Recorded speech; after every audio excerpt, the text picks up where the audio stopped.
Welcome to the How to Talk So Kids Will Listen and Listen So Kids Will Talk online workshop. I'm Simone Davis, calling you from Amsterdam, and I'm really glad that you can join on this live workshop. There's some people who won't be able to attend live because in Australia it's the middle of the night and things like that, so we're recording this, which is also great because we'll upload it to a website and you'll be able to see the recording and come back to it whenever you want. So it will be available for unlimited time. So we're going to get started straight away. This workshop is based on this book here, the How to Talk So Kids Will Listen. Has anyone read it yet? Actually, usually when I run this workshop, most people say the reason we're doing the workshop is it's on my bedside table, but I haven't had a chance to read it yet. But I read this book 17 years ago when my children were very young. It was given to me by a friend who was working as a teacher, and she said, this is the book that helped me through all my teaching, and I really think you'll like it, because I was frustrated that I knew that timeout and threats and things like that weren't great to build, connection with our child, but I didn't really know what to do instead. So this book has so many practical things, and when most people read it, they say, it sounds good, but really that's for older children, and the examples are for older children. They've now got a book for younger children that just came out last year, so that's one to look out for, How to Talk So Little Kids Will Listen. I've only had a quick look through, but it also looks great and similar to what we have. But what I really like is there's these little comic strips, and on this side it's like what you'll always find ourselves saying, and this is what we can say instead. And there's also a summary at the end of each chapter, which I find really useful. So you can photocopy this page and stick it in the cupboard in your kitchen. And then when you find yourself repeating yourself and nagging children and things, you can come back, what was I meant to be saying? And even though for a while you feel like you're saying things that really isn't the way you would say them yourselves, you gradually practice them before you know it, actually it becomes much more natural. It's basically like learning a new language.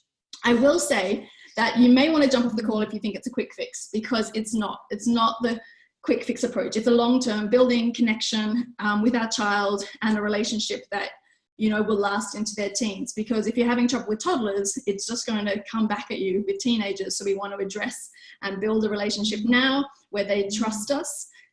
They understand that sometimes we need to set a limit to keep them safe, and they respect us with that. So that's a big one to work on.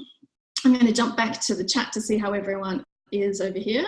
Noelia is here, and Olga is on your list. You never got time to read it, Noelia, exactly. Justine's calling from Singapore with 2 girls, 3 and 1, and it's 2 o'clock here. That in the morning, that is a nice effort. Thank you for joining us. See how you go. Anne hasn't read it yet. She has it.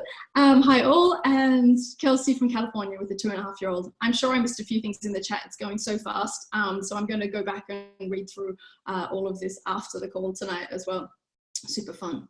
Okay, so I'm going to get straight into the content because we've got lots to cover, and I'm going to be asking you to type into the chat box on occasion and things like this, but just to give you an idea of where we're going tonight, we're going to start with perspective taking. So this is starting to see the world through our children's eyes, because people know, for example, that I work with toddlers, or maybe you don't actually. I've been working in Montessori education for 15 years. And my kids are 17 and 16. So these are tools that I've been using in my classroom with my own children. And I love toddlers, and I have an ability to see from their perspective that gives me them the benefit of the doubt in my eyes. And when you can come from this approach, it really helps. So we'll get into perspective taking, then setting ground rules, which helps us be clear and be able to be consistent when we set limits. Oh, that's really crazy. There's some drawing on my screen. How do I remove that? That's super funny. Then there's talking positive, avoiding meltdowns, getting cooperation, and then moving into alternatives to punishment. And then at the very end of the workshop, we'll look at some extra layers that the book covers, like effective praise, labels, siblings, and staying calm. Actually, I think that was someone else who annotated my slides. That's awesome. So I guess if you really want to, you can annotate my slides for me. Super funny. Hi, Julia from New Mexico. Welcome. And Julia from Germany with 3 kids, and Maria from Canada. Great. Thank you. Welcome, everybody. Okay, so when I run this workshop in my space, I have a parent-child class in Amsterdam, and I run this workshop once a year, and this is what they came in and saw. They saw a plant sitting on their chair. There's a little cactus, there's an aloe vera plant, there's, I don't know all of their names, yeah? And so tonight I want to give you a plant, yeah? This is a Pilea, and I want you to adopt it for the night and look after it for me, okay? And the reason that I'm giving you a plant to look after, I'm going to put it over here because it's a bit heavy to hold, is that I want you to think about a plant and what we need to do to give our plant, to help it develop to its optimal development, to its full potential, basically. So maybe in the chat box, write down what will you give your plant to help it develop its full potential. See what comes up here. Water, sunlight, love, regularly water, light, nutrients, fertilizer, organic soil, appropriate sunlight, talks, yeah, positive words, love, water, air, light, space, love, food, music, pruning. I hope that doesn't hurt it too much. Sunlight, water, love. Cool. Thank you, everyone. So there's a theme, right? You're giving it some nurturing, some care, some attention. But what happens if you give it like too much water? Yeah? Is it my computer or is there something wrong with the connection? There's interruption. Is anyone else getting interruption? Well, jump in the chat here. No, okay. So you might just want to reboot iSchool. I hope it's all working. Okay. If there's any technical questions, if you guys jump into the chat, that will mean that I can just keep talking. I'll leave you guys with that one. Thank you so much for helping me with it. Okay, so we're going back to what our plants need, and they need some care. But if we go too far and we give them too much light or too much water, they also suffer. So I think someone said that a cactus, you know, often dies because it has too much water, even though, you know, we think that you can't overwater a cactus. So this is, for me, like the perfect analogy for a child because we basically need to let this plant develop with a little bit of care and a little bit of love and attention, but not too much. So Montessori, it's finding the balance between letting the child be independent and also still being their guide and available to them. So it's not permissive parenting where we can let the child do whatever they like. And it's not, you know, a big authoritarian kind of parent who, you know, by my rules only a dictatorship. So, and it's finding this middle balance where there's a lot of love, care and connection, but not too much overwatering and not neglect by leaving it abandoned either, because it's not going to thrive in that environment. And the other thing that comes up is like, okay, this lovely Pilea plant, it's a Pilea plant and you can't turn it into a cactus. So as much as we might want our child to be a doctor or to travel when they finish school or to have, you know, what you didn't have because you weren't allowed to, you know, they actually can grow into their own plant. So we want to give enough attention, but let the plant grow into its own unique individual. Yeah? Any light bulbs going off? Okay. So that's my plant metaphor for you. Carlotta said, hi, it was me drawing. I was looking for the chat and trying to understand the app. Okay, no problem. Carrie says, love it. Exactly. So a plant, I keep thinking about it as my kids are teenagers now because I kind of think about the choices they're making and you really want to control it. And actually you have to sometimes let them make the mistakes. So I think of the example of my daughter when she first started high school and I was thinking she really probably needs to be doing more homework and how much should I kind of, you know, give her guidance. And I thought, I think she needs to feel the pain of not having done her homework and what the teacher will say than me harassing her, because I'm just going to basically then have to always tell her it's time to do your homework. And as that has been, I always just make sure that there's space and I check in with what's going on, that they've always been responsible, for example, for their own homework. Okay, so if any of you have downloaded the workbook, which is this little sheet here, you may just have it digitally as well. The first question on there is, what do you hope to get out of today's workshop? And the reason I have that question there is because I want to come back to it at the end and hope that you have some more tools in your toolkit to deal with all of the stuff that comes up with raising children, because it is hard work, it's tiring, we're running on very little sleep and things like that. So just take a couple of minutes. If you want to, you can also type it into the chat box. If you want to share it there, that's also okay. Yeah. Okay. So when people come to the workshop, they're often saying things like, yeah, why doesn't my child listen to me? We're having trouble getting out of the house in the morning. Yeah, Julie's tantrums have become a thing. Need to reduce the conflict in the house between siblings, exactly, Anne. Less shouting. I don't know if that's you or the children. Maybe both. Reduce the morning battles, exactly. Both of you shouting, yeah, the children and the adults, exactly.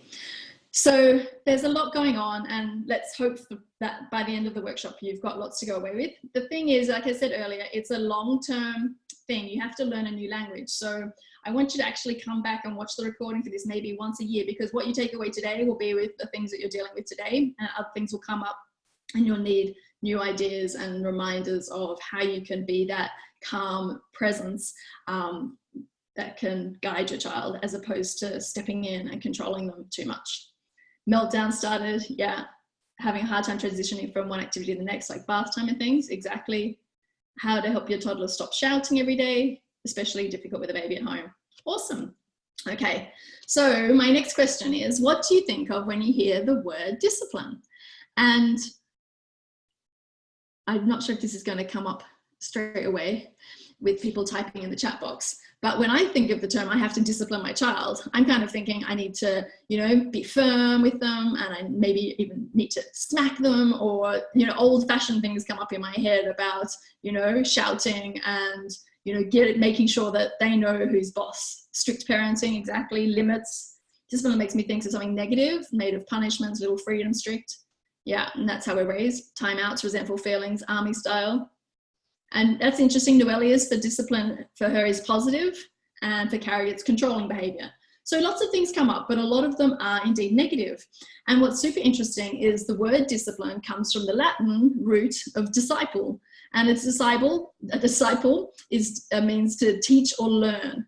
And so actually we've taken away all of the positive associations to do with discipline, about how a child can learn from a situation, or how we can teach them something out of a conflict. And we're thinking about how we're going to punish them, or how we're going to get their cooperation and, you know, nag them and everything else.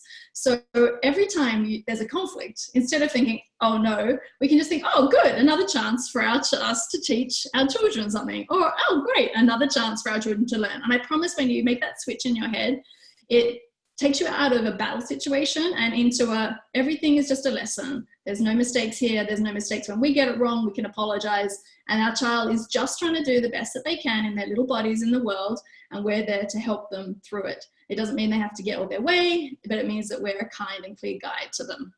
Yeah. So we're going to try and avoid bribes and rewards. In Montessori, we talk about freedoms and limits. And so we're giving a child as much freedom as possible, setting things up for them to be independent, for them to feel like they have control over the things that they can have control of, but limits over like things like safety or inappropriate behavior, pulling your sister and stepping in and giving them tools to work together. We're also going to try and avoid punishment, which we'll get into later, because often if we're really strict and we punish kids, they either get scared of us and they obey us because they're worried about what we're going to do, or they might try and find a way around us and they get sneaky instead. And that's like, as a 15-year-old, they're going to climb out the window to go and do what they want to do anyway without you finding out. So we're going to try and start right now and build a really good basis while the kids are young. So any of you who said, oh, I've just got a baby, then this is actually a great time to start, because you're basically practicing this new language, and as they grow, you'll also be able to put it into place. Super. So step one then is getting into your child's world. So perspective taking, this is like an interesting definition, I think, because when you see the world from someone else's point of view, you actually see that no one's wrong.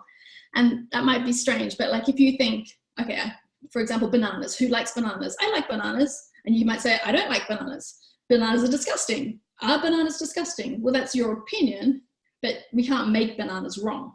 So then who had the toy first? She had the toy first. No, he took the toy off me. Both of them, from their perspective, think they're right. If you think about an argument you've had with a friend or a partner, they thought that they were right because they did this, and you thought you thought you were right because you did this. And actually, when you see from that, you just see two people miscommunicating, as opposed to one person being right and one person being wrong. And maybe you tell your friend because you want them to reassure you that you were right. And actually, the best way for us to ever resolve any conflict in this world, in our families and with our neighbors and with other people, is to actually take their perspective. You know, maybe the person who cut you off on their bike this morning was actually on the way to a really urgent meeting, or a family member wasn't well. And when you take their perspective, you kind of give them the benefit of the doubt. And like I said before, when I see toddlers, I see them really just as impulsive creatures. They're following their will in that moment. They're not trying to wind you up. They're just like, that looks like a nice plant. I want to pull the leaf off. That looks really interesting. And because they don't really know yet that that plant, will be hurt by it.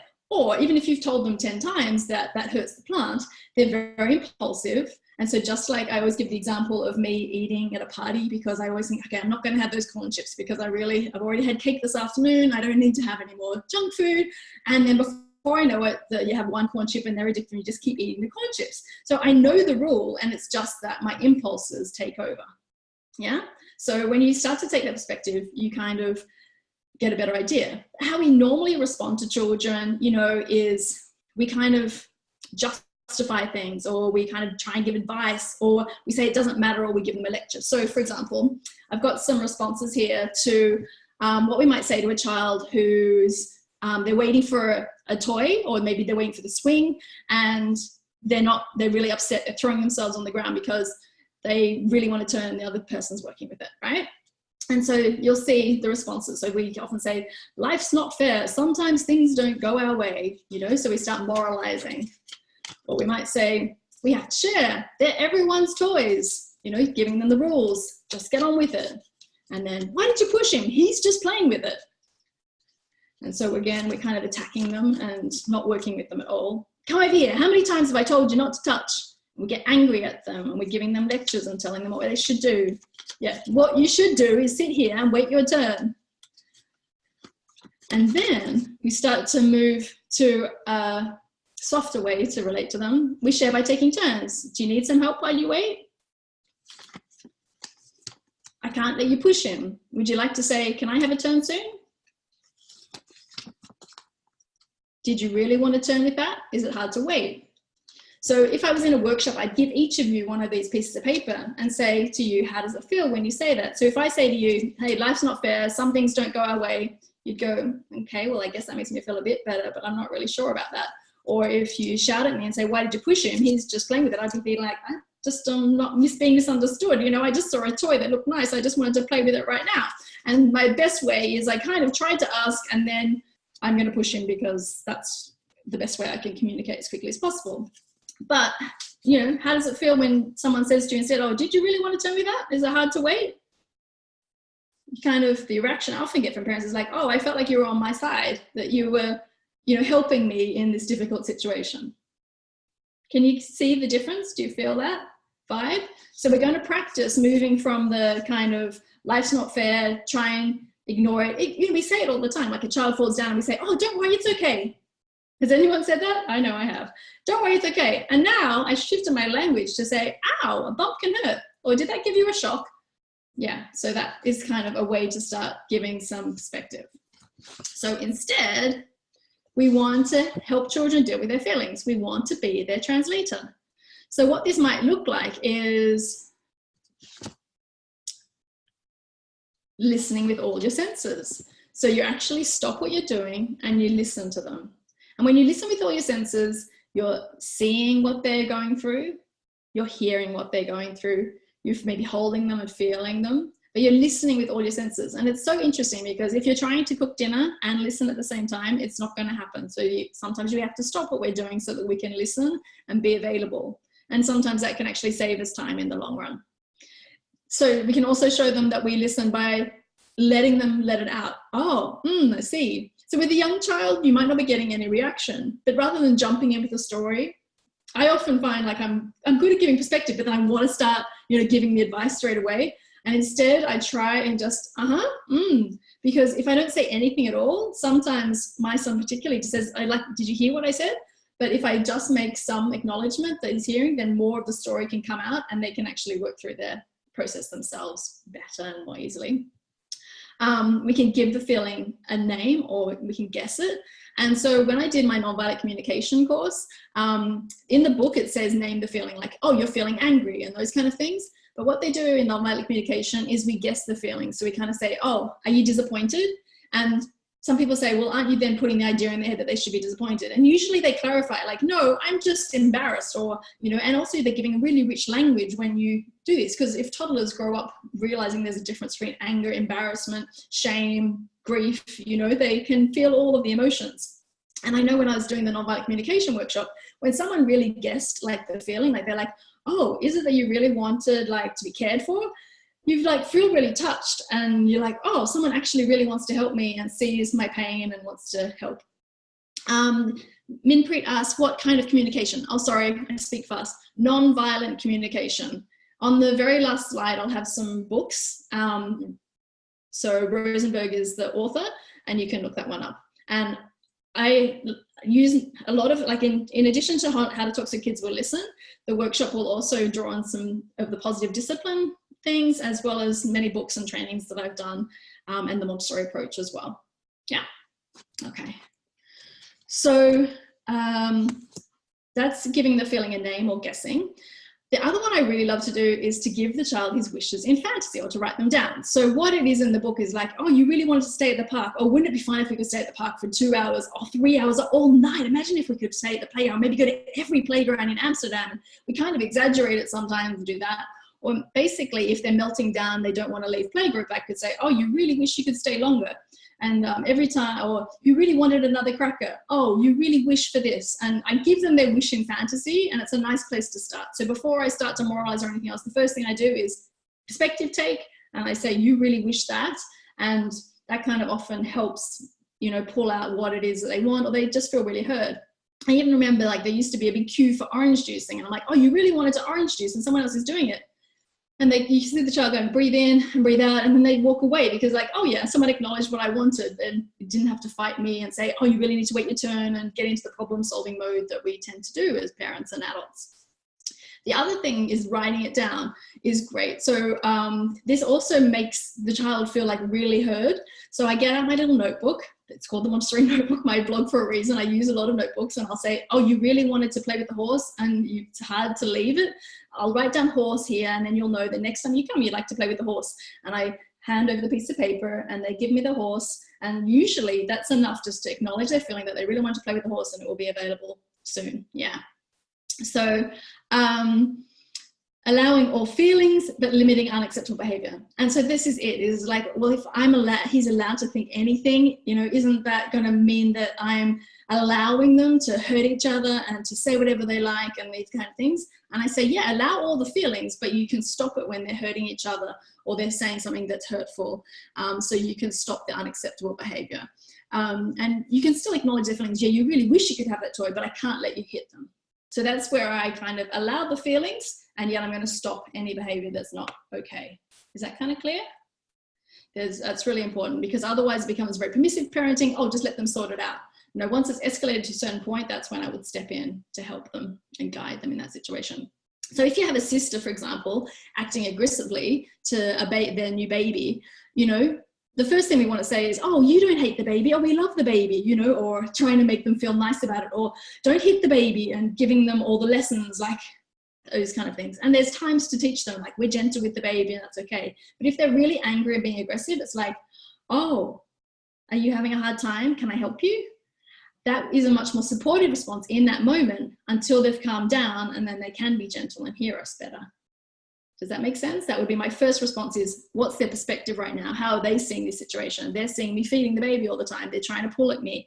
Oh, you really wish you could be with mum, and I'm feeding the baby right now. I'm acknowledging their feeling. I can't necessarily fix it. I'm not saying I have to run in and stop feeding the baby, but the first thing I do is perspective take. Got it? Okay, I'm not getting any questions from the floor, so let's practice it and see if that clarifies it as well. So again, on your worksheet, it says, your child wants to stay in the park, and what do you say to empathize with him or her? So Julia says, yeah, okay, yeah, so everyone's clear. You really want to stay in the car.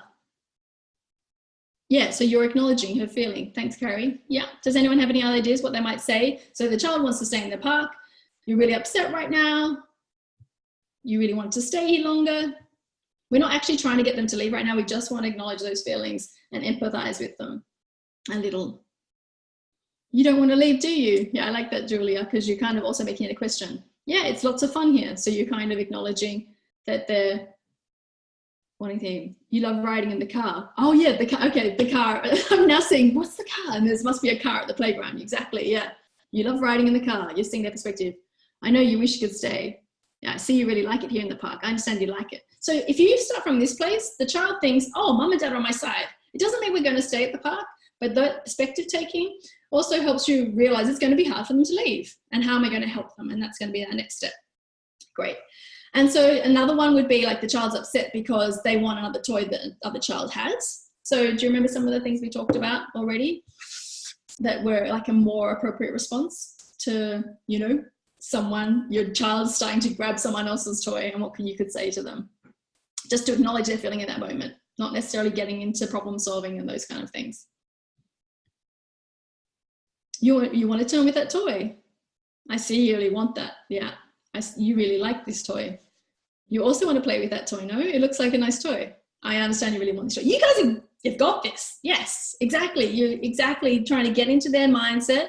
And so basically, anytime there's this situation of conflict, just I want you to think of step one. I'm just going to, if nothing else, it's going to give you 30 seconds to think about what you might do next, right? Just first think, is this an important toy for you? That'll be good. That'll be good to say with what age kids.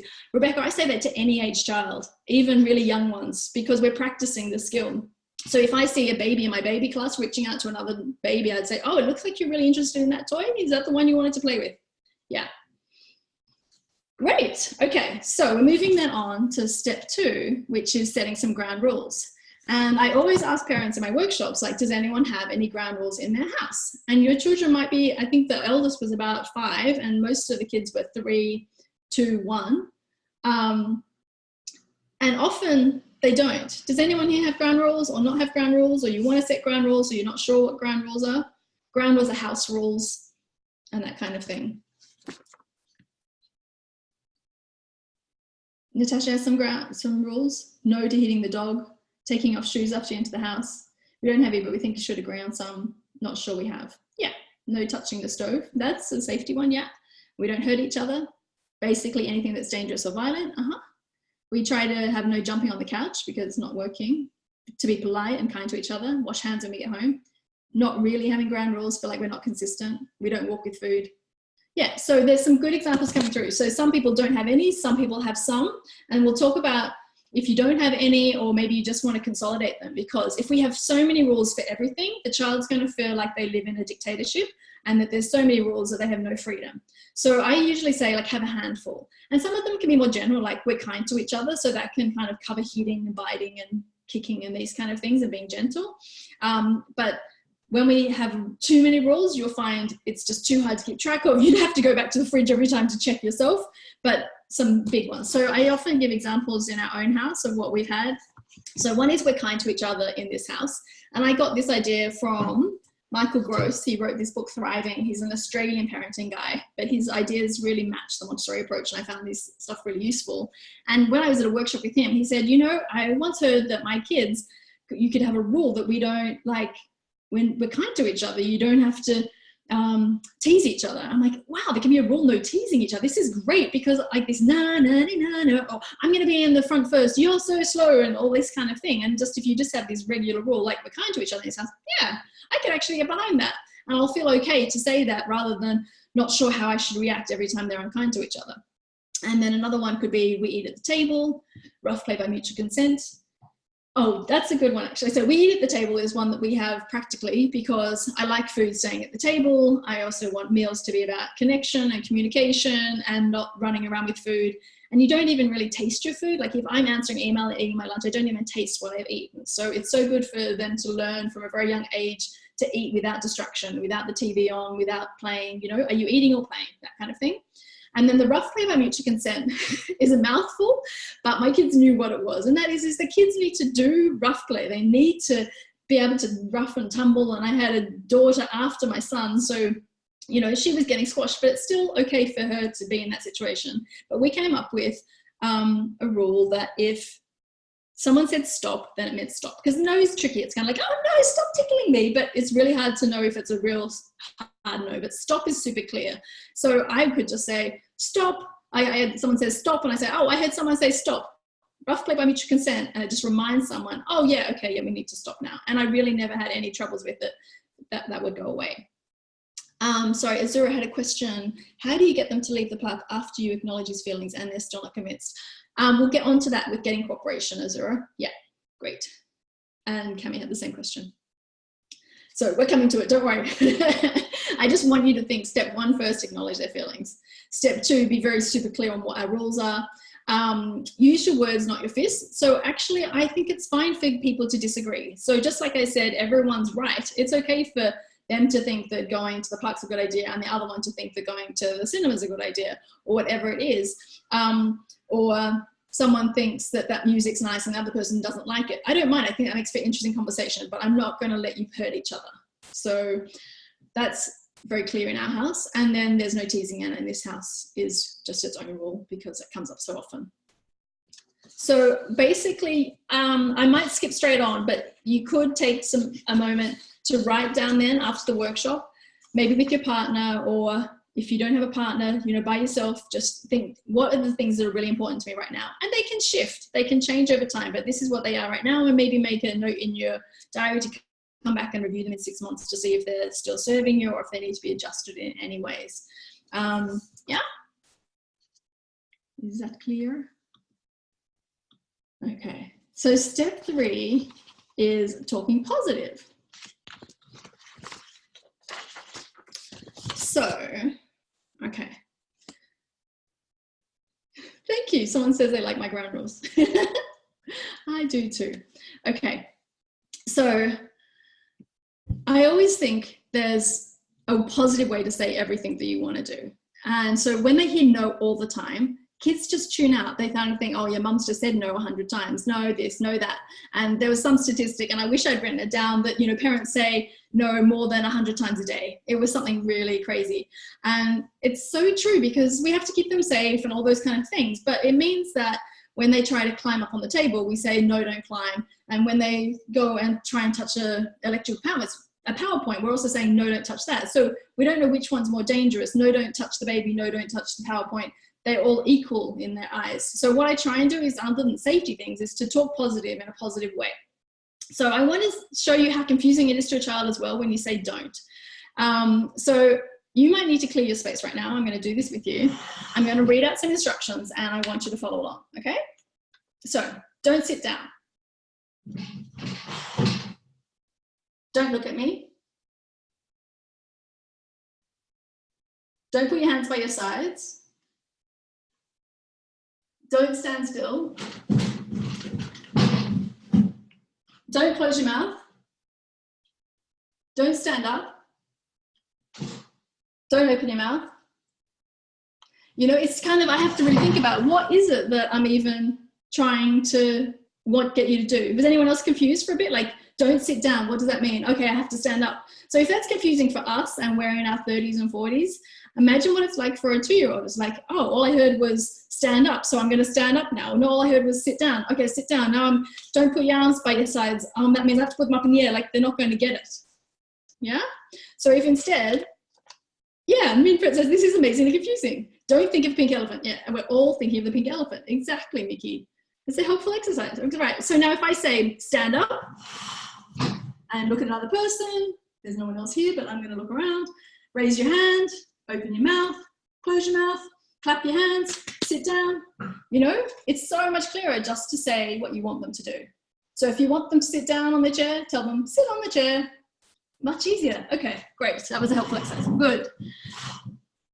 There's a joke here that until your 5th birthday, you think your name is No. I hadn't heard that before, but that's so true. Oh, very funny. Marie said, this makes a lot of sense. Yeah, I never thought of it. Okay. You do that but still don't get cooperation. That's okay. But just as long as we're changing our language most of the time, that can already help some children. It makes a big, big difference. And it's definitely something to add if you haven't, and if you're already doing it, great, because that's going to help in the big picture. Because when they hear no, they really can't think of it. So if we practice it, if a child's walking with a full jug of water, instead of saying don't spill it, what can we say?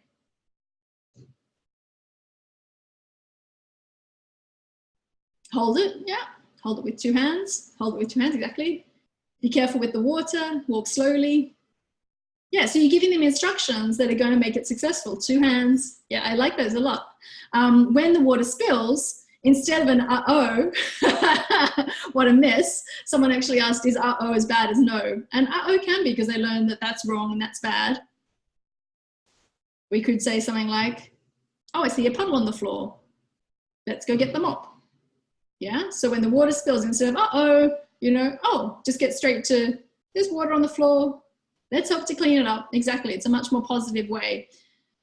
When your child climbs on a table, instead of saying don't climb on the table, we could say,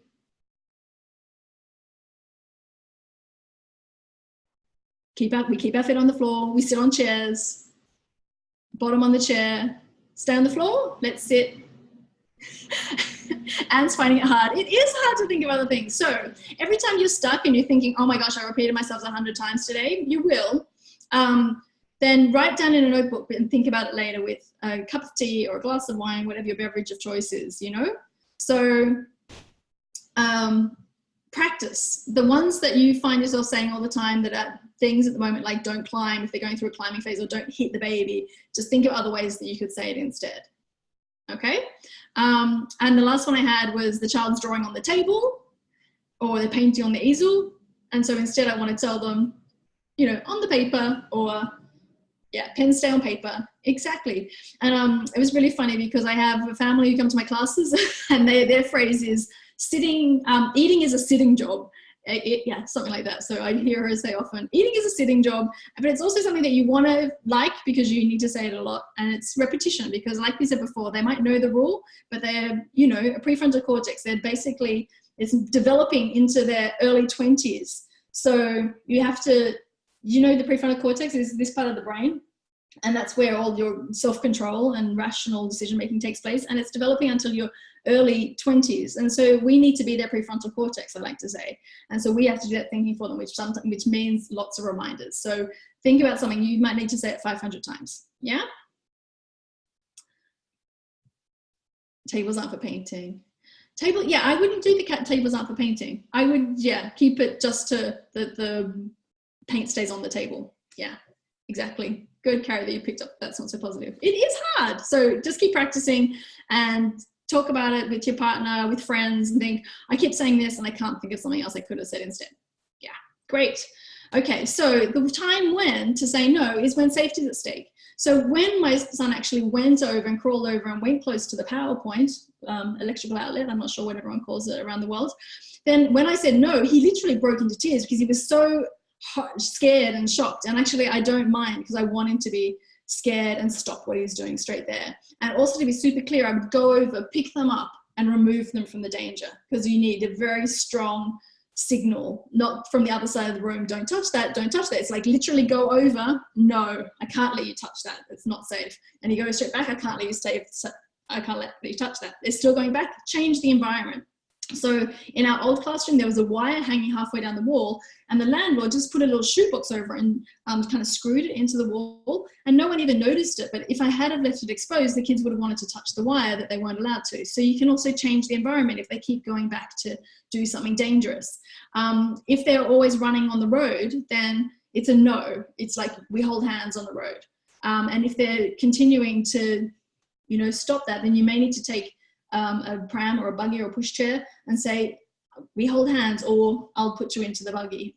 And they won't like it, and they might, you know, kick as you kind of put them down, but you're being very clear. This is not, there's just like no negotiation possible with a child. And then you can also practice, like, we're going to leave the house, we're going to hold our hands. And there's a nice song, I might even sing it for you, that they have in Australia, that used to be a traffic and safety kind of commercial, and it was stop at the curb, look to the left, because we looked to the left first, look to the left, look to the right, look to the right, look to the left again. Then if the road is clear of traffic, walk straight across the road, don't run, walk straight across the road. So if you did that every time you got to the curb, then, you know, they learn the rules as well about stopping in the street. Yeah.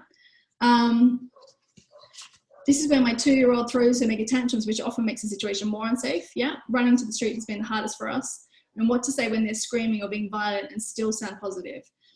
So let's go back to the street things. When they're throwing a mega tantrum, which makes the situation more unsafe, is like you have to put them into safety. So if they're near the edge of the street, I can see that you're having a hard time. I'm going to move you to a safe spot. I'm here. I'm going to help you right now. That's kind of like how I would deal with it.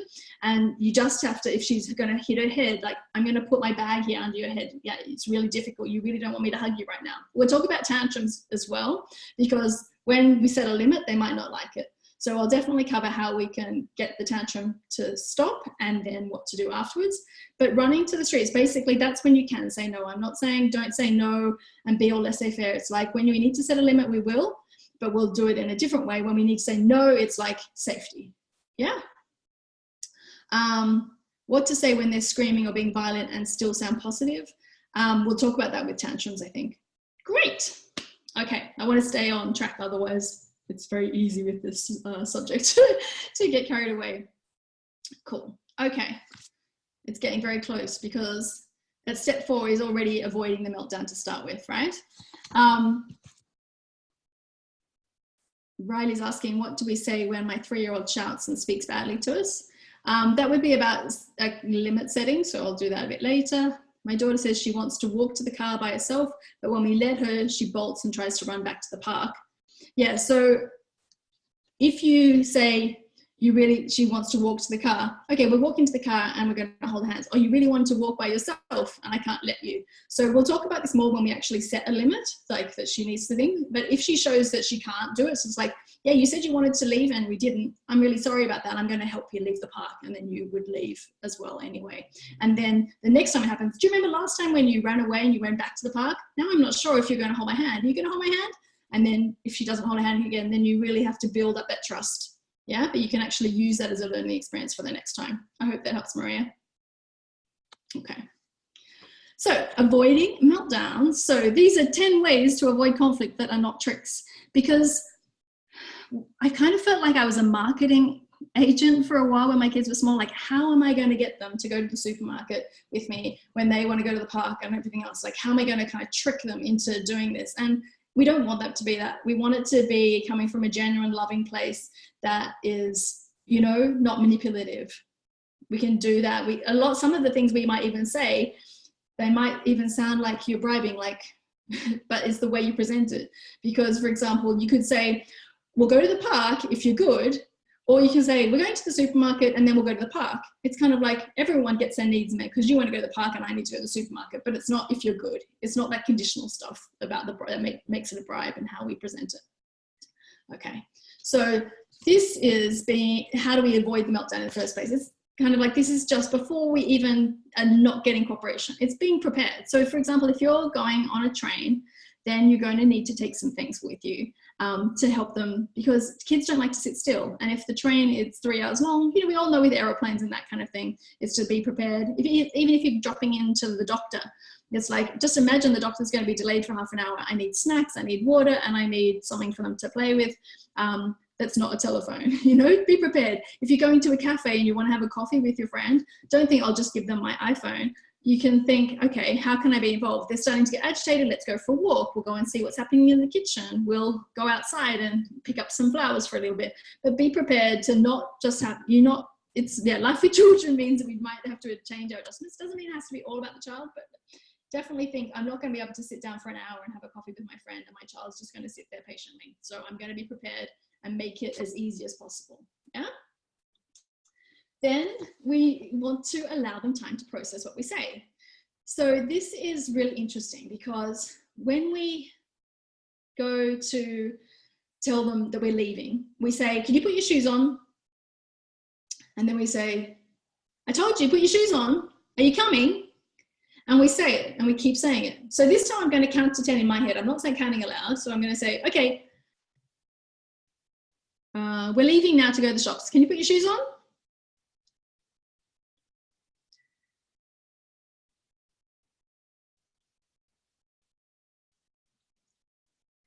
And then by 10, often they're starting to move. It takes often that long for them to process what we've said. It takes even longer if we're not even nearby when we say it. So it's good to come over to them, tell them exactly to their eyes that they heard us, maybe have a, you know, our hand on their shoulders, we tell them. But it's a really long time. And I find by the time it's, you know, 5, I definitely would have repeated myself, like, where are your shoes? How can I get you to help me right now? You know, and I would have kept nagging. And the thing is they just learn that, well, mum's going to keep reminding me and nagging me anyway. So I'll just wait. Yeah. Does anyone else feel like 10 seconds is a really long time to wait? But it's not, none of these things are 100% going to work every time, but it definitely shows us how long and how often we just nag and repeat ourselves. Yeah. So Gwendy says, yes. And Olga, indeed. It's a long time. It's eternity before the kindergarten run. Well, yes, as well. But the waiting really works. Yes, exactly. So wait before you repeat yourself, because otherwise they just learn that you're just going to repeat yourself and they become quite numb to hearing it and they don't want to hear you say it over and over again, and we don't want to repeat ourselves a lot. Okay, prepare them. So if you know they have troubles with transitions, then, you know, telling them we're getting ready to leave in 5 minutes if you want to finish your puzzle is really helpful. Or like, we're going to be leaving in 5 minutes and you're in the middle of a puzzle. Do you want to put the puzzle aside somewhere, or do you want to try and finish it and I'll let you know when it's time to go, but maybe we'll have to finish it later? You know, this is probably more for a 3-year-old, but you can kind of warn them. I would even say it to like a young child, because they don't know what 5 minutes is, but they're building up their sense of time and they're on their own toddler time. They don't really know what time is for us, but it does give them an indication that we're starting to leave. And at the park, you know, what's the last thing you want to play with as you're leaving playgroup? What's the last thing we'll play with and then we're going to leave? So it's clear, something that they'll understand. You know, 5 minutes is more difficult, more abstract, but maybe do you want to go on the slide for one last time, or do you want to go on the rocking horse one more time? Yeah. So giving them a heads up. Never say anything you can't follow through on. So if you say, if you don't leave the park now, then we're not going to, then we're not going to have ice cream later, then you have to follow through on that. You can't then convince them that you are going to, you can't let them convince you that to have the ice cream later. So whatever you say, you can't follow through on. I wouldn't suggest that anyway, because it's completely unrelated. But I once sat on an aeroplane and heard the dad behind me say, if you're not quiet now, we're going to turn around the plane and go home. And it's like, he's not going to turn around the plane to go home. And I had to have this situation. Anyone who's read the book knows this story, is that my children were sitting in the Bakfiets, which for those of you who don't live in the Netherlands, it's a box bike. And so there's a box at the front where you can fit up to 4 children. And we were coming back from rugby and there's 3 kids in the bike, and the kids are probably 5 to 6 years old, and they start stamping on each other's feet because they're furious. They all don't have their own space and they're all tired. It's getting late, and I'm trying to cycle and it's really distracting. I'm like, I'm really finding it hard to cycle right now. I'm going to have to pull over the bike. And they didn't stop like stomping at each other's feet. So like, as calmly as possible, pulled the bike over, made them all get out of the bike, and we walked along the pavement, and they were furious, absolutely furious, like not getting out of the bike, and I'm having to lift them out of the bike and everything like this. But it pays off, because after 5 minutes of walking, like, are we ready to get back in the Bakfiets? Yeah, okay. So they all get back in the Bakfiets. No one dares, to cross my line again, because I'm super clear that it's not going to happen. Sorry, I'm coming back to a question here, Bettina. So how do you tell them that you're leaving, getting ready for bed, and then start something new? For example, so what do you do? I would just tell them that we're leaving. Yeah, I'd say, okay, so it's time to leave now. Yeah, after I've given them the warning, it's like, there's some other ways that we can talk, but I would use those as well. Yeah, there's definitely ways for getting cooperation that we're coming to that might be clear then, Bettina. There's lots of steps in it. How do you do this in a car? The example of the Bakfiets. So you pull over to the side of the road, and while they're fighting, and then you might sit there with the engine off. Yeah, stop over the car, exactly. So you can pull over to the side of the road. If you're on the freeway, you may not have a possibility, but most of the time you can always do something. Like, I'm going to turn off music until you're quiet. Or I'm going to put the music on until you're quiet. Anything. I'm going to put my headphones in because I can't think. Lots of ways that you could do something that you can follow through on. Put music on the mic. I love it, Julia. Okay. These are all ideas. None of them are going to work 100% of the time, but they're basically ways that Alfie Kohn says would be working with the children rather than doing something to them. Because if you punish them or you bribe them or you threaten them, they're all extrinsic motivations. And we're trying to find intrinsic ways to get them involved, to get them on board, to work with us to get their cooperation. I'm not saying I'll put on bad music if you're, or someone just asks, isn't that a bribe to put on bad music? You wouldn't say, I'm going to put on bad music if the things, but it's just like, I can't hear my little thick nut right now. I need you to be quiet. Okay, I'm going to put on some music now that I can, relax to. It's not kind of trying to threaten them. Yeah, so definitely be careful about how you say it. Like if I'm pulling over to the side of the road, I think that's okay. Like I'm going to pull over to the side of the road if you can't. It's not threatening them in a threatening tone. Yeah, it's always the tone you use as well. Because that's what I said before. A lot of the things we are saying could sound like a threat, but it's actually done in a very loving way and also being respectful to ourselves. We have to sometimes set a limit. Great, she says, okay. Okay, use routines and checklists.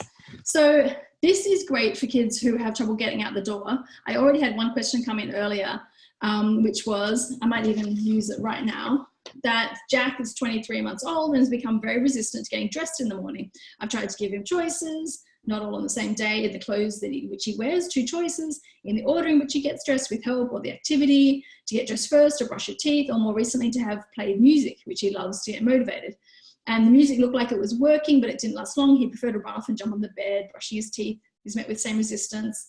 And they have to be somewhere at the same time. Anyway, I won't read the whole thing, but basically in this situation, if you use the same way all the time, then they get to know the pattern. And kids actually, really young children, like order. They like knowing what's coming next. So as boring as it is to us, we should wake up, get dressed, go down and have breakfast, in the same order every day. Because some days we stay in our gym jams, our pajamas, and then we go upstairs and brush our teeth, and then we, sometimes let them play, and then sometimes we do it. And every time we change the order we do it, they're not really sure what's happening, which doesn't mean that we have to every single day, but make it more the exception than the rule. Like 5 days out of 7, do the same order every day. And I was working with a family, she may be on the call tonight, and she was saying that it always means going up and downstairs. In Dutch houses, we often have quite skinny, tall houses, which means that the bedroom's upstairs, so you go back up to get dressed. And I'm like, so how can you look at it differently? Oh, well, actually, we wake up, we get dressed, and then we go down for breakfast. We never have to go back upstairs. So try to remove moments of resistance, because some kids aren't morning people, so get ready in the evenings and those kind of things. So use routines as much as possible to make it the same every day. And around 2.5, the kids have up to 2.5 have been quite interested in getting dressed and being cooperative, and then all of a sudden they don't want to get dressed anymore. And this is where a checklist is great, because it's written on a piece of paper. And like we said before, if it's written on paper, it's kind of like super important, it's been acknowledged, and it tells you exactly what's going to do. So not in the morning when you're rushing out the door, but in an afternoon, we've got lots of time. We're going to need to make a checklist of all the things we need to do to leave the house in the morning and what things. And so you brainstorm everything and you make a little checklist. Some people even take the photo of them doing that thing and they make the checklist. And usually after a week of just like checking off everything they've done in order, again, you've established a routine that they were involved with and they really take responsibility for it. Try it. You might doubt it, but try it. It really works. I wouldn't have a checklist for everything, but for that troublesome time of day, the most troublesome one, be it bedtime or morning or whatever it is, then I would do that too. I'm sorry, there's lots going on in the chat. I may not be able to keep up with all of them, but I'll see if I can just go back. I find myself bribing and I don't like it. However, sometimes it's more like a natural cause and effect. Well, actually, yeah, I think natural consequences can sometimes be the best. Like, oh, you don't want to put on your coat? Okay, I'm going to carry your coat and we're leaving. And then they get outside and they're like, oh, it is cold out here, but we've got heating on inside, so they didn't even realize. So a natural cause could be that. Or you might even choose not to take the coat, so then they really, next time will want to put the coat on. Exactly. With 3 kids, we have a very clear routine in the morning, and that works best for the 2-year-old. Exactly. You find, Emma finds it tricky as she works 3 days and has to rush to get out of the house for nursery, but on the other mornings we're much more relaxed. Yeah, so then you have to, maybe you have like red day. I have a friend and she has turtle days and leopard days. Michelle will have to help me here. But so she's like, oh, this is a leopard day, so today we're going to have to be more efficient. So that could be that they have this routine. And on her turtle days, it's that you have long, slow pajamas. But just have 2 types of routines and it will be quite clear for them. That could be interesting. And like Julie's suggestion, a workday song and a free day song to make it clear. Would you recommend having something tangible to clip, check with a marker on the list, or just the list? We had literally, I didn't have anything fancy. Ours would have been like a Post-it note and a piece of paper, and they were checking it off. And I know you can get super fancy with like Velcro and swap them around and everything. So it just depends how, but getting them involved, yeah, exactly, is the most important.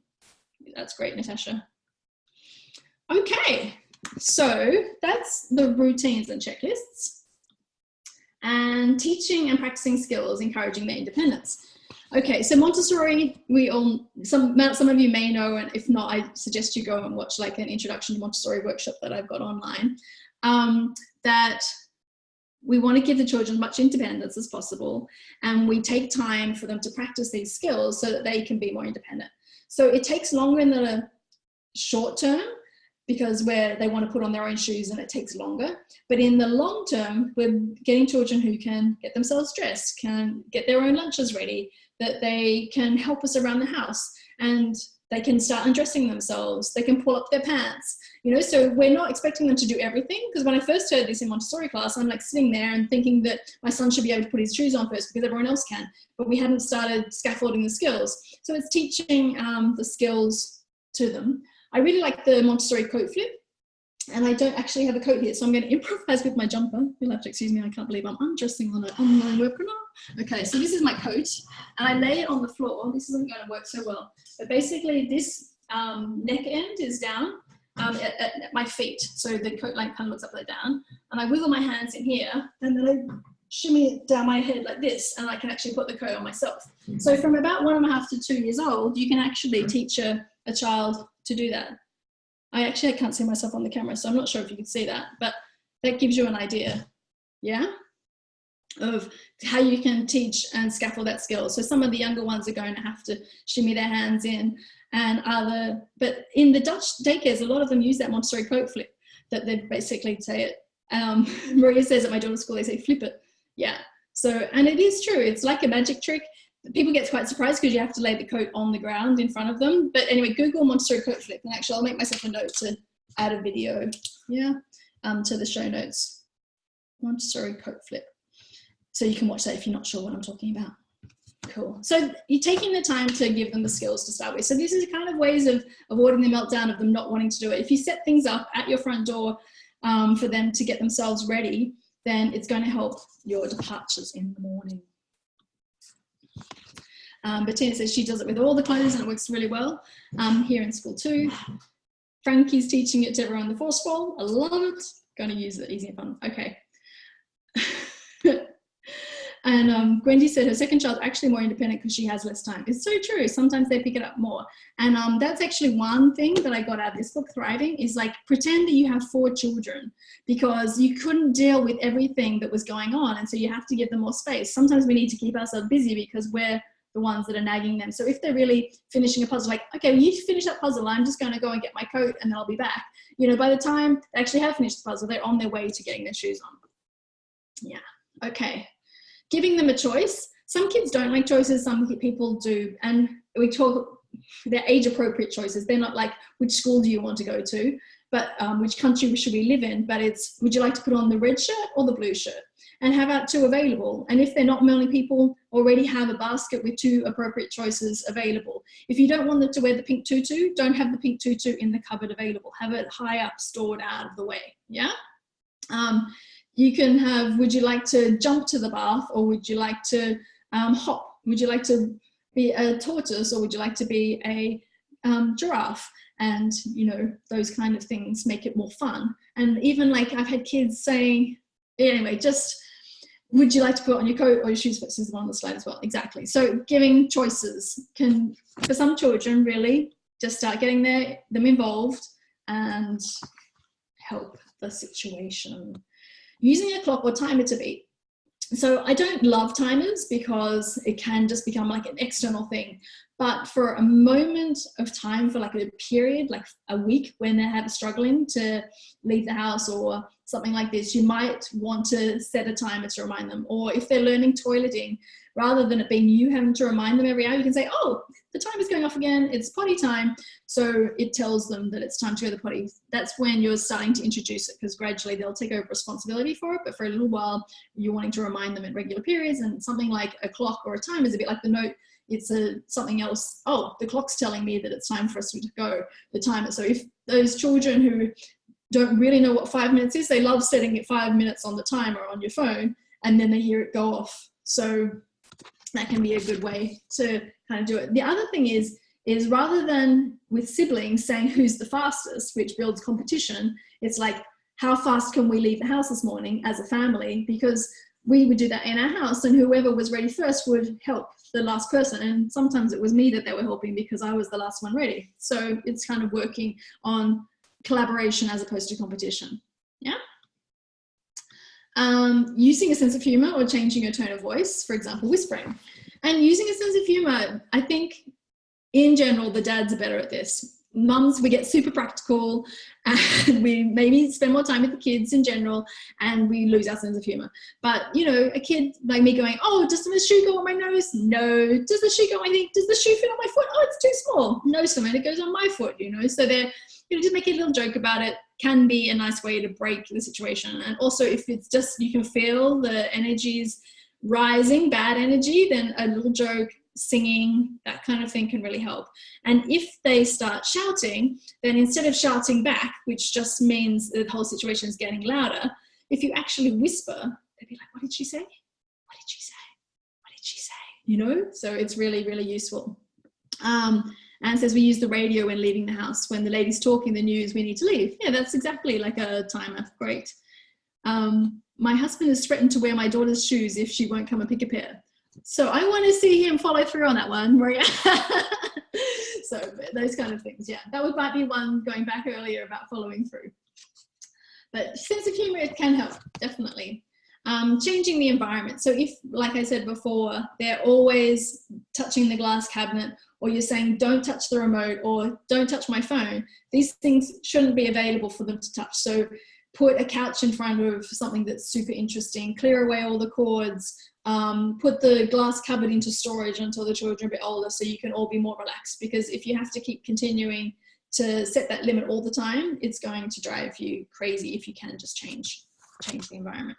Okay, so these are all different ideas of just setting a stage basically to avoid the meltdowns happening in the first place, to make it a much more child-friendly environment for our children. Yeah, let's get along with. Correct. Which moves on to step 5, getting cooperation. We're going to have a quick drink of water. Very cool. There's over 50 people live on this call, which is amazing. Thank you everyone for joining. Super, super fun. Okay, the next thing I want to do is a little exercise. So can you all see me? I'm going to quickly have a look at what you can see on your screen. Yeah, you see me. Great. Okay, so I need you to concentrate and watch me. Okay, so this is put your thumb and your index finger together. Yeah, like this.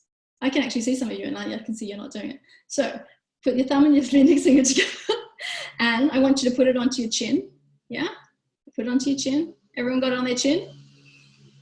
Is it on your chin? On your chin? On your chin.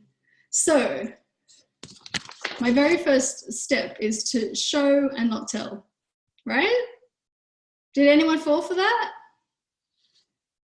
How many people had it on their cheek and how many people had it on their chin? Cheek, you had it on your chin, lots of cheeks coming through. Exactly. So when we kind of say to them, put it in the bin, put it in the bin, put it in the bin, that's one thing. But if we actually go over and touch the bin and say it goes in here, it's much more powerful than just telling them. Carl was laughing at me, but he could only hear you and not see you. Yes, see, that's it. Is that people who get it right weren't actually looking. Okay, yes. Oh, so Natasha fell for it and she's not even the first time she's seen it. Exactly. Oh, okay, you had it on your chin but it felt awkward. Okay. Yeah, so the idea is though, is that a lot of people, and your child particularly, if you're visual, it's going to be much clearer if you show them rather than telling them. So to get their cooperation, you can also ask them and not tell them. So kids, particularly those strong-willed children, don't like to be told what to do. So we need to work with them and ask them, can you help me carry this? How can they be helpful? You know, kids like to be helpful. There's definitely an oppositional phase, but you know, 95% of the time, they actually want to be helpful and say, oh, can you help me? I've got my hands full here. Can you take this one? Give them the heaviest bag, because they like, you know, children have that, you know, maximum effort. They need to carry heavy things, so you can get them involved. It's not going to work every time, but it definitely helps getting their cooperation. Yeah. Then give information, or you can tell them, sorry, I've lost my place. Yeah, so you can describe what you see or give information. So like, milk needs to go in the fridge to stay fresh. And then they think, okay, why did you tell me that? Oh, right, the milk's on the table, I need to take it over. So again, these strong-willed kids don't want to be told what to do. It's like getting them involved in the situation. Or if you describe a situation like, oh, the shoes are on the floor. Some kids might go, yeah, the shoes are on the floor. But some kids might go, oh yeah, they're meant to go into the basket or whatever it's meant to be. So they're starting to think and get them involved. So that can be a really good strategy. My favorite personal one is to say it with one word. So if you want them to leave the house, instead of saying, can you put your shoes on, where are your shoes, all those kind of things, if you just said shoes, or in this case on the screen it says bag, then they're like, oh, right, yeah. So actually, instead of these long-winded explanations, sometimes we kind of get so wordy thinking we need to give a reason for everything. If they know the routine every day, we don't need to repeat it every day. We can just say bag. They think, oh yeah, I need to go and get my bag right now. And I also like this example of, my son was older, he was 7, but we were all trying to leave the house and we have a very small entrance foyer. And my son just said to me, Mum, laces. And I looked down and I was standing on his shoelace. And so I just thought, oh, that's also like, I'm modeling respectful language and behavior. He could have like rolled his eyes and said, Mom, you're standing on my laces, you know. So if I had always got kind of cross with them, then they would also pick that up. But like, they have a sponge and they also are learning those things. So saying it with one word, I find super effective as well. And then talking about your feelings. This is when they cross the line. I really find it okay for you to say, I'm not going to let you hit me. My safety is important to me.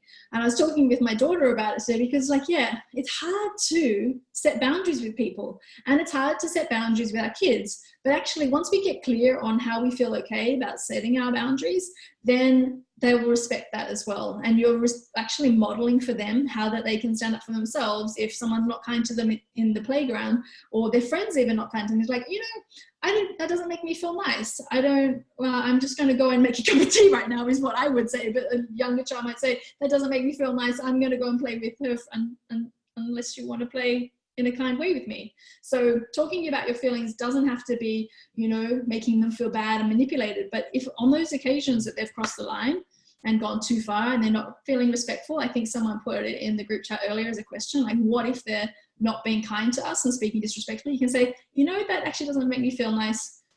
I'll come back when you're ready to speak kindly. Or some people say, like, use your kind words and those kind of things. But I think just owning it doesn't feel nice for me, and that's okay. Yeah. And writing a note. So we mentioned it before about a notebook, writing down what they wanted in the notebook, but writing a note can also be really useful for getting their cooperation. So for example, if you've got a hot oven, you can write a note when you turn it on that says hot, and you say, okay, we'll turn the oven on now. Here's the sign, it says hot, and then you can stick it onto the oven. And then when they come closer, you can say, look, it says hot. And so it's really important. I wouldn't have post-it notes over your whole house, but there was a family whose neighbors downstairs were complaining about their kids making lots of noise in the hallway. And so they put up a post-it sign on the hallway that said, use your mouse feet, or something like this. And so the mother would tap the wall and say, it says use your mouse feet. And so again, it's the note and not us who's nagging. So it's much nicer. And again, if you can word it in a positive way rather than no climb, that kind of thing, it's really, really powerful, and you should try it. When my kids were 4 and 5, we even put up a sign on the bedroom door to say, oh, you know, breakfast is at 9 o'clock, help yourself to breakfast. And they said, what does it say? It says you can help yourself to breakfast. So I definitely remember around 4 and 5, you know, kids can wait as you get older, and you can use notes for that. So even if they can't read, you tell them what the note says. It says this. Yeah. Do we mention that you need to say sorry? We will definitely get on to making amends in a later section, Davenia, so I think that's related to that. When another feels uncomfortable, for instance, pushed in the playground over a toy. Oh, I see. Yeah, we'll definitely come to making amends. That's no problem. And everyone's giving great ideas as well. Perfect. Okay. So we're going to practice. These are just a few of the ideas that this book gives on the chapter on getting cooperation. So this workshop is a 2-hour version of what's in the book. And if you're having troubles getting cooperation, then I would go back to that chapter and photocopy the section at the back and have it as your go-to chapter, because it's probably likely that you're moving to more nagging and bribing and feeling frustrated rather than more positive ways of interacting with them and getting their cooperation, getting them on board, getting them involved, and all the other ways that we've talked about tonight of getting them involved in the process. So in our worksheet, again, on the step 5, the practice section says, you want to leave the house, try using one word. So do you guys want to drop in a one word into the group chat what you might suggest to the kids to leave the house? There's many strategies we talked about, but shoes, Natasha says, car, ready, I like that too, out, bike. Yeah, so they might think, oh, what is out? Oh yeah, that means I need my shoes and my coat and my things on. Bike could be good because they're like things, or it might be keys, and then maybe they go and get the keys for you. Lots of things like that. For me, it was always shoes. Yeah, that would tend to be the first thing that we needed to do. Another thing I forgot to mention, which was about giving them independence as well, is that in the Netherlands, when it gets really cold in the winter, we've got like coats and gloves, scarves, shoes, and the whole process. And what I found was that my kids didn't really know what order to put them on in, and it got really unhandy if they put their mittens on first, because then they couldn't get their coat on and all those kind of things. And so what I did was I kind of worked backwards, and I put the scarf on the bottom of the pile, and then the coat on top of that, and then the mittens, the mittens were at the very bottom, and they could work out then, first I need to put my coat on, then the scarf goes on, then my mittens go on. And they learned that so many times that then after a week or two, I didn't need to make those piles, but again, scaffolding the skills to make them more independent. And Emma said her one word was jacket, cool. And then the other one I had here is you trip over your child's shoes and you can try describing the situation. So giving information, we talked about in the strategy.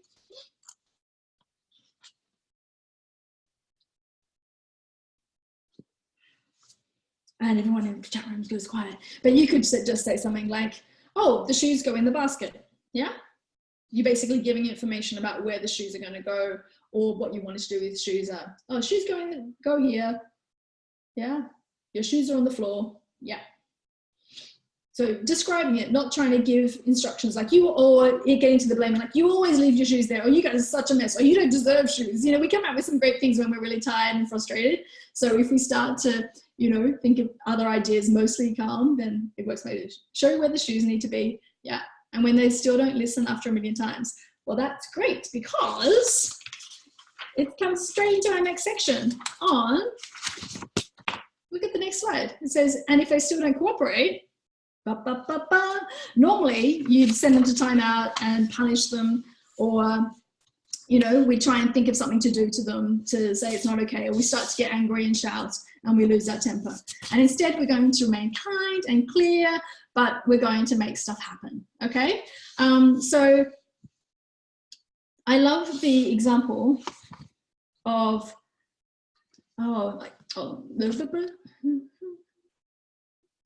okay, it's coming later, but it basically says, if you say it, mean it, and if you mean it, follow through with kind and firm action. That's basically what we're going to try and work towards. It's like, follow through on it.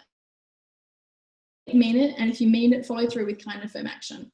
Because does anyone have a situation when they were punished at house arrest or detention, or they were grounded at home?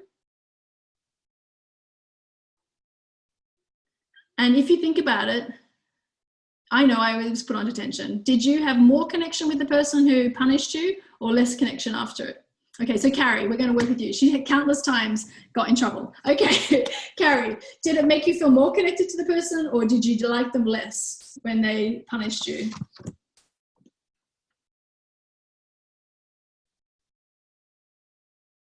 I hardly talk to my dad as an adult. Oh, I'm sorry, it's really sad. But it's true, it's really hard to trust someone who's punished us all this time.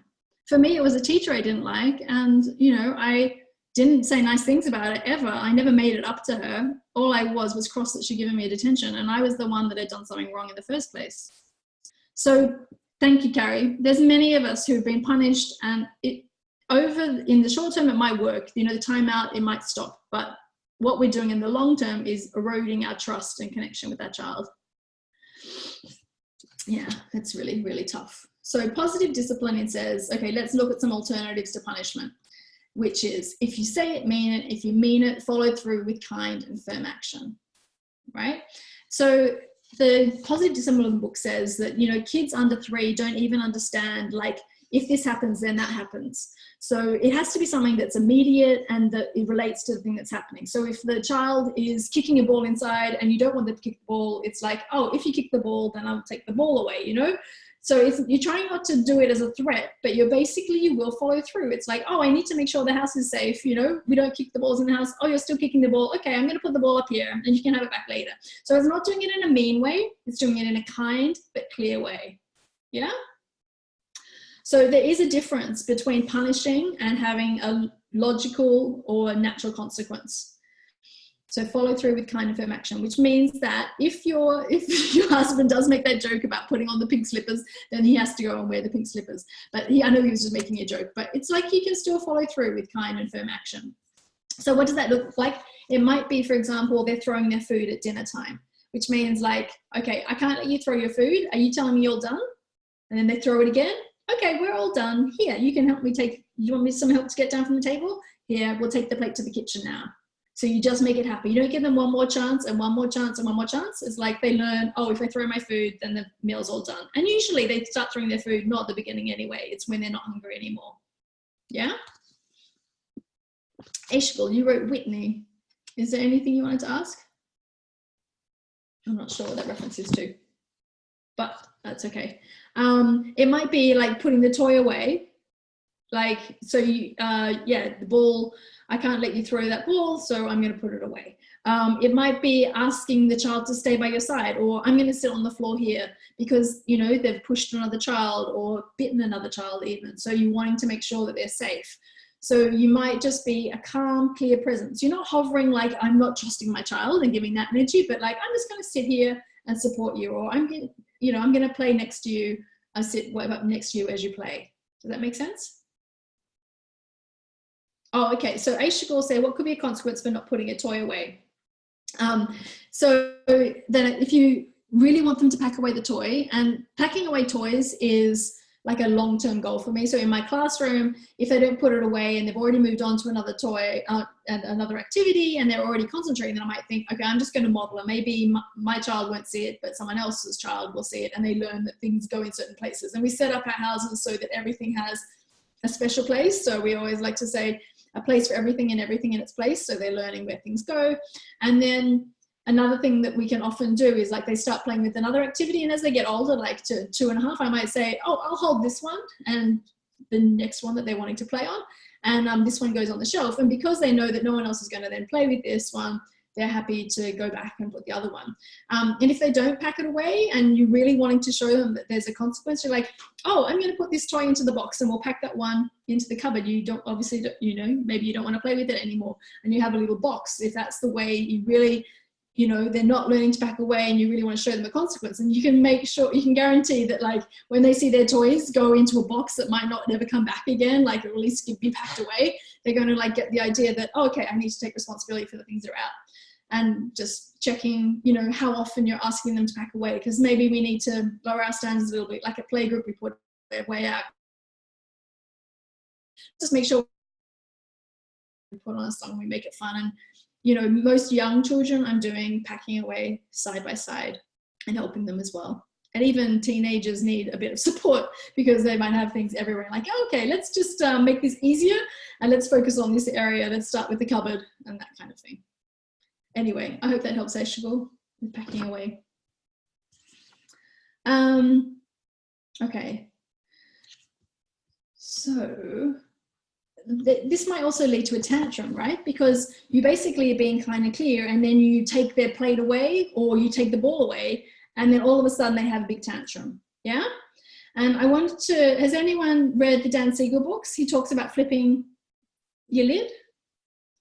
Well, not everyone will have, so I'll explain it to you. Yeah, Marie hasn't heard of it. No, Olga. Okay, great. So this is a hand. Again, I can't see if you can see my screen. YouTube videos, exactly. So I'll add a note to add a YouTube video to Dan Siegel to the thing. He explains it very well, but I'll do a very simplified version for you now, okay? So this is my hand here, right? This is a representation of my brain.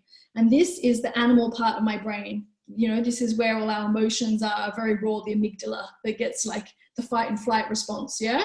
And this is how our brain usually looks with the prefrontal cortex, the rational part of our brain here, okay? But when a tantrum happens, we flip our lid like this, and prefrontal cortex isn't available to us. We can't rationalize anything. So when we're telling them to calm down, it doesn't matter, and the toy will be available soon and everything else, they can't even hear us because they're only reacting on their emotional side of their brain, right? So we're basically looking for strategies to, okay, first we need to calm you down, and then once you're calm again, then we can talk and we can maybe make amends and deal with the situation. But when they're flipping out, and this flip out can take 40 minutes, it can take 45 minutes, it could be huge. But I actually didn't even mind if my child flipped out because they're just telling me they're having a hard time. And it always happens at the most inconvenient time, but there's not usually many things other than having to catch a flight or something. They can't, you know, we can turn off dinner, we can just support them, we can, you know, do lots of things. But until we help them calm back down. So, tantrums. There's like 50% of kids I say like to be hugged, and about 50% of kids like push you away and they don't want to be touched. So write in the chat box if your child's a hugger or a push away kind of kid, because they often react in different ways. It's not like that your child, like if I say, well, you should hug them, and then you go, but my child wants to push me away, or the other one pushes you away, they really want to be hugged.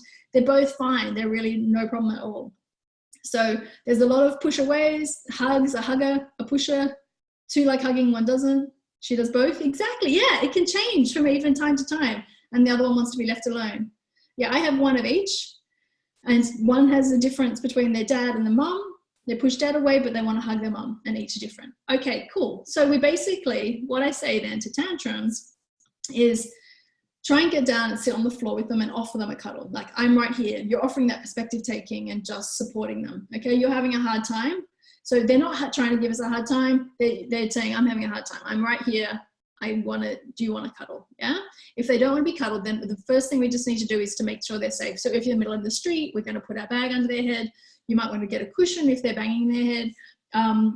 Just move things out of their way if they're like pushing at things or throwing at things, and just try and keep them as safe as you can, right? If you need to, you can remove them into a safe area, but it's really hard sometimes. But if they push you away, otherwise you offer, you know, Oliver actually wanted to be hugged, so I would hold him until he calmed back down. And Emma would prefer to go away and come back. So just, it's okay. But what I always offer them, even if they don't want to be held, is like still to keep saying, I'm right here, let me know if you want to hug. Because sometimes they get to the point where they are starting to calm down, and then they do want to be cuddled. And with older children, say in the Positive Discipline book, they say from around 3.5 years, you can establish a calm place where they can go to calm down. So this isn't in the moment of the tantrum, obviously, but at a neutral time, you can say, look, let's set up a nice place where when we're not feeling good, when we get, you know, a little bit cranky, when we flip our lid. You can even explain the whole flipping your lid thing and how we need to, you know, relax and bring our prefrontal cortex back down. That, you know, we want to make a nice space. So what do you think might be nice to do? Should we get some pillows? Should we put together a little pup tent? Should we have like a cozy corner? Do you like playing with trains? Do you like reading books? And we'll have this corner. And then when they start to get wound up, you can say, oh, would you like to go to your calm place to calm down? Or some people come up with nice names for them as well. And in that moment, they could go, oh, go with you. Or the other thing you could do is say, oh, I'm going to go to the calm place and go and sit in the calm place while they're having a bad time. And some people might say, well, then I'm really allowing them to get away with what they're doing. It's like, at the moment, all I'm trying to teach them is that when they're upset, this is how we calm down. And the next step will be to make amends, right? And during this time, we can't really talk about why we wanted them to do that or any of these kind of things. Again, other than saying, would you like a hug? Or I'm right here. I don't really say much else. Yeah? Do you say anything during the tantrum, or is it better to stay present but quiet? Okay, yeah. So I'm kind of mostly staying quiet and then just every now and again offering, would you like a hug? I'm right here. Yeah.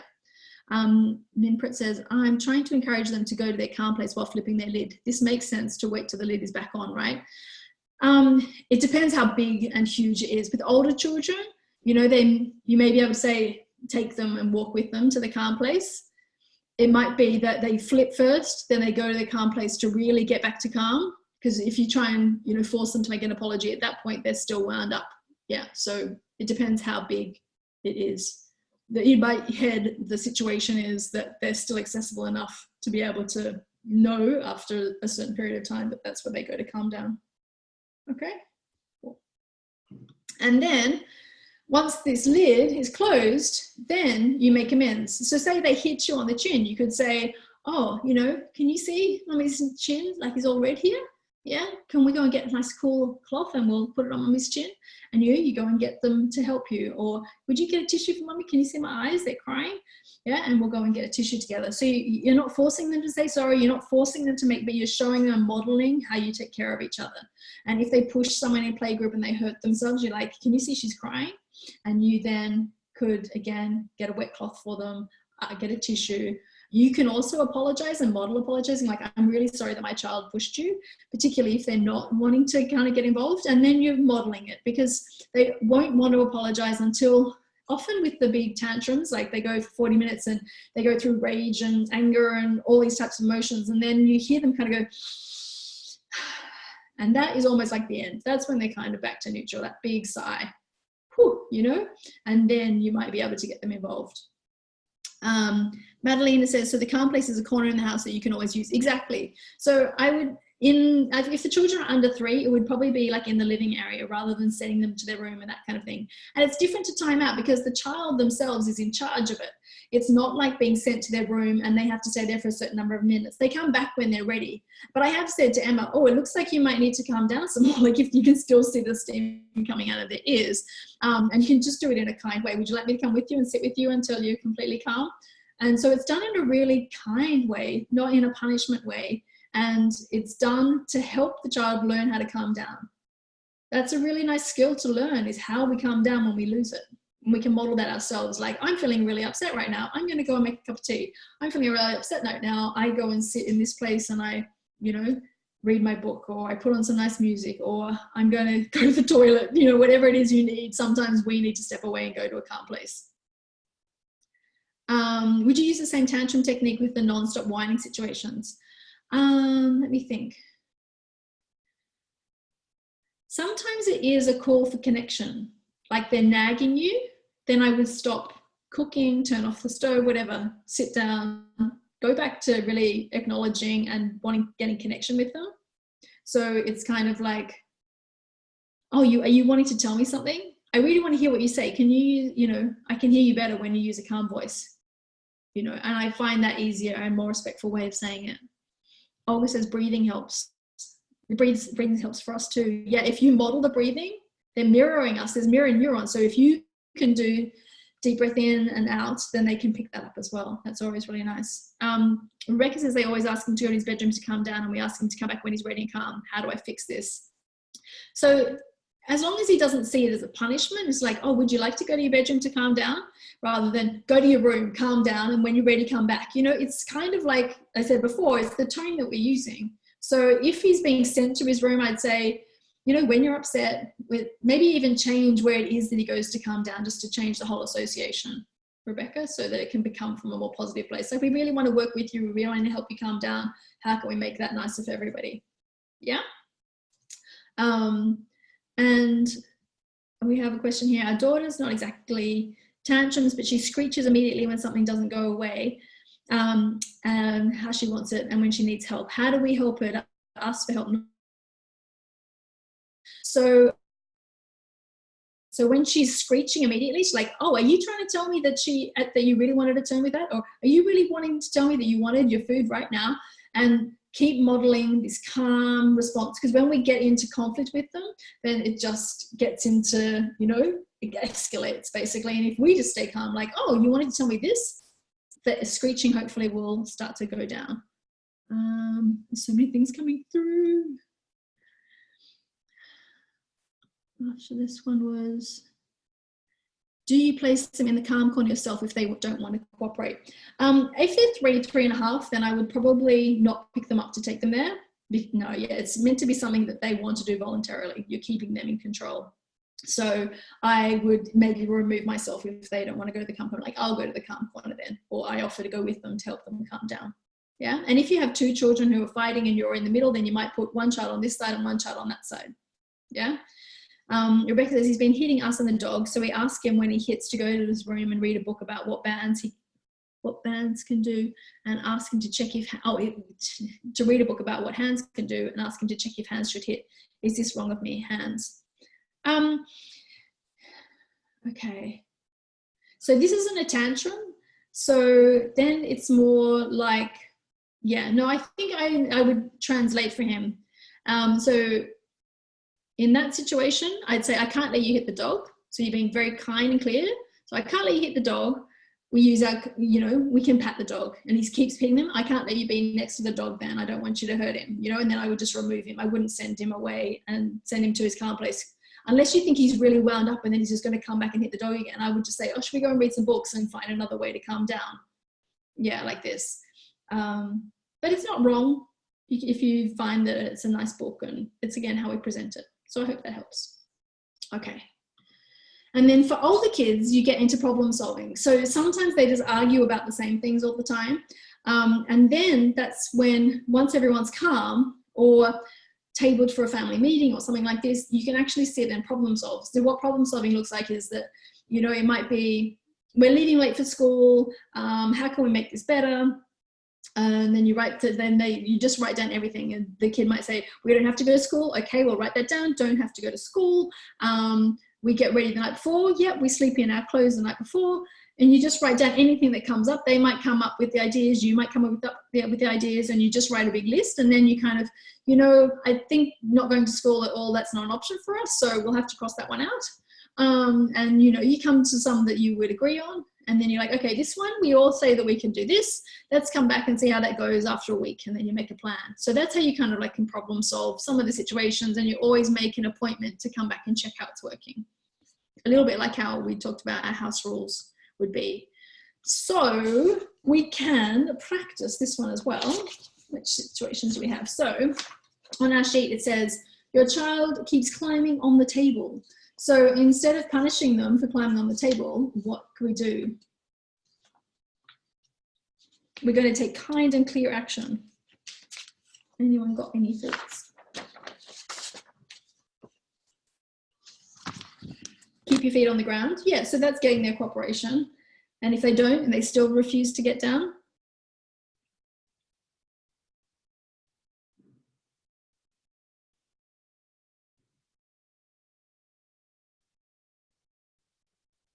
I see you're not being safe.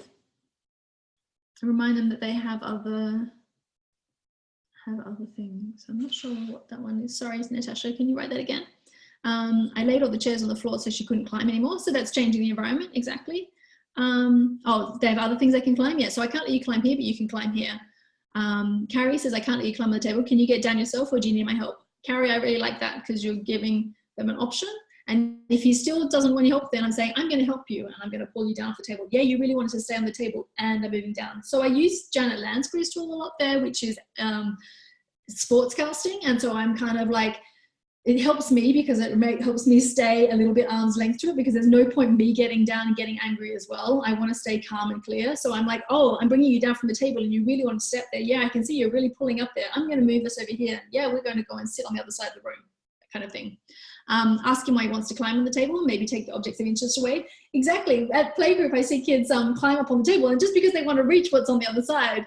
So yeah, oh, do you need me to help you reach that? Exactly. Yes, Natasha, you've got other things you can climb. I can't let you climb on here, but we can climb over here. Oh, you're still wanting to climb on here? I'm going to help you. Yeah, we climb. I'm going to. So Madeline, I might count to 10 in my head, but I try not to do a countdown because it sounds a bit more like a threat, unless it's a fun game like, oh, I'm going to count to 10, you know, or something like this. But I tend not to do that because then you're just always giving them till 10 to get down. And I like to just be kind and clear and make it happen straight away. Yeah, so I would kind of give an instruction in my head, count to 10. Does anyone see the difference? Yeah. Okay, the other example was like running onto the street. And so they run onto the street and we have to be kind and clear. Anyone got any suggestions what they'd do?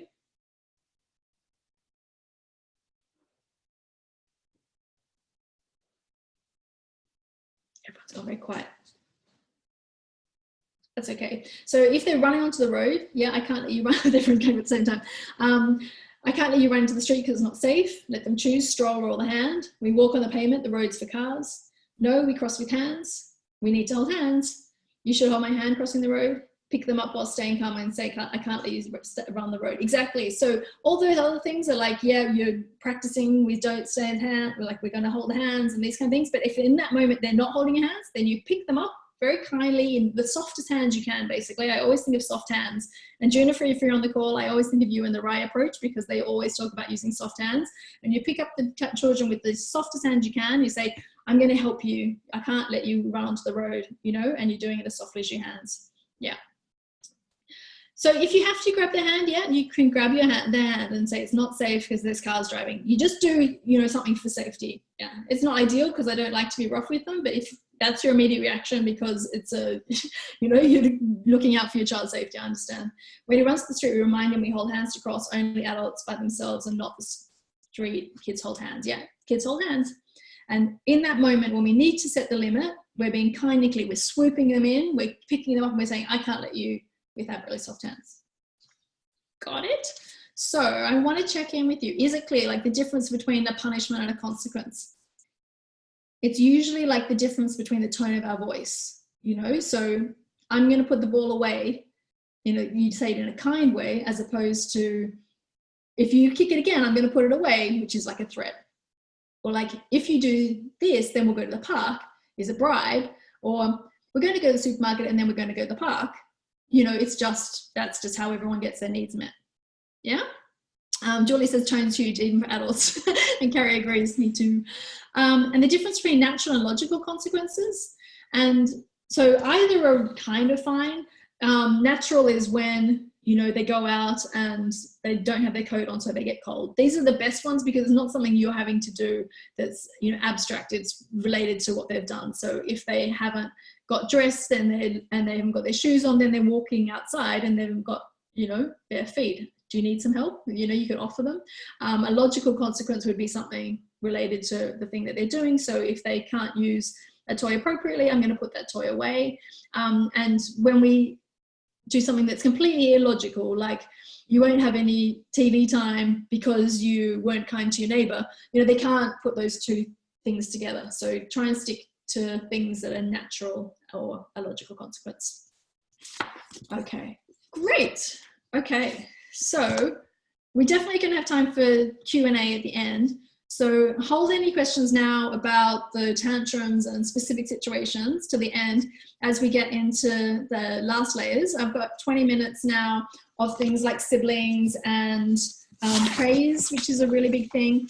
The book has a lot of chapters that I really like, but I'm really skimming over them in 20 minutes. So I suggest if any of these are triggers in your house, then you go back to that chapter and get more ideas. But I just want to touch on the general ideas so you know when it comes up what you might do instead. And Bettina says, as they say in French, it's the tone, melody that makes the music. Oh, it's beautiful. I'm going to have to copy some of these little tips down. Beautiful. Okay, so one of my favorites, encouragement versus praise. So when kids come to my class for the first time, I send parents some tips for getting the most out of classes. And one of the things that I always suggest is instead of saying good job or good boy, or in Dutch they say goed zo, is to describe what the child's doing instead. Because basically, instead of looking to us, which is the external praise, like, oh, you did such a good job, and wanting them to do more because to impress us, the extrinsic, we're basically trying to get them to look to themselves and get intrinsic motivation. It feels nice to do that. I mastered it myself. You know, a child who is 1 year old and they're learning to walk has got that smile on their face. They know that they're doing amazing. And then I would just say, oh, you look so pleased with yourself. You're walking across the room, you know, as opposed to, good so, and then basically teaching them to always look to me, that I'm going to clap and be the one to spur them on. And there's a really good article called by Alfie Kohn, which is 5 Reasons to Stop Saying Good Job. And I'm going to write myself a note to add that to the links as well with the show notes. Which is, it basically has 5 reasons why not to say good job. And it's been showing things like when we say good job, they actually are less motivated because it's basically us incorporate ways and give more rewards, and it basically, the prize just keeps getting bigger and bigger. It's like right now they get a sticker, and as they get older they're going to want a toy, and you know, the prize gets bigger. So instead we're going to go back to encouraging the effort and describing what they're doing so that we can build their intrinsic motivation. Yeah, so what to say instead, I like these 3. You can describe what you see. So like, oh, I see a clean floor, a smooth bed, and books neatly lined up on the shelf. Or you might say, oh, I see that you've packed your bag and you're ready to go. Or you could describe what you feel. Oh, it's a pleasure to walk into this room. And then I like the other one as well, like you're summing up with a word, like that's what I call organization, or that's what I call being resourceful. So those are 3 suggestions. The describing what you see can also be used for like painting. So we often say, oh, what a pretty picture. But that's not objective, it's completely subjective, and we want them to maybe tell us about their painting, not saying, yeah, would you like to tell us about your painting? And even like, what did you draw? They may not have drawn anything. It may just be expressions of movement, particularly for young children under 2. So we can describe what we see. If a child says, oh, look, and they kind of turn to us, they want our feedback, we can say, oh, I can see you use blue and red, and like there's a swirl here. And actually, it's shows a lot more interest when we have to describe what they've done rather than just a quick, oh, good job. You know, you don't have to really think about it. They're getting much richer language. And yeah, I could probably rant on a lot more about describing and things like that. This is the foundation of forming a growth mindset versus a fixed mindset, said Minpret. Yeah, exactly. If anyone wants to read that book, it's Mindset by Dweck, Carol Dweck. I'll put that link in the sorry, Carol Dweck, D-W-E-C-K, Dweck, Carol Dweck. If someone can write that in the notes, that would be great. Olga said, oh, the chat went really fast again. Go back. Olga said, you jumped for the first time, you did it, I'm so proud of you. And Rebecca said, we never use the good job. Should I have a response when others tell him good job? Or usually just stay quiet. I don't want to make the other person feel uncomfortable. Yeah, that's a really good question. So when other people say good job, it's really difficult. And what I like to do is translate for them and say, oh, it looks like grandma saw you did the puzzle all by yourself.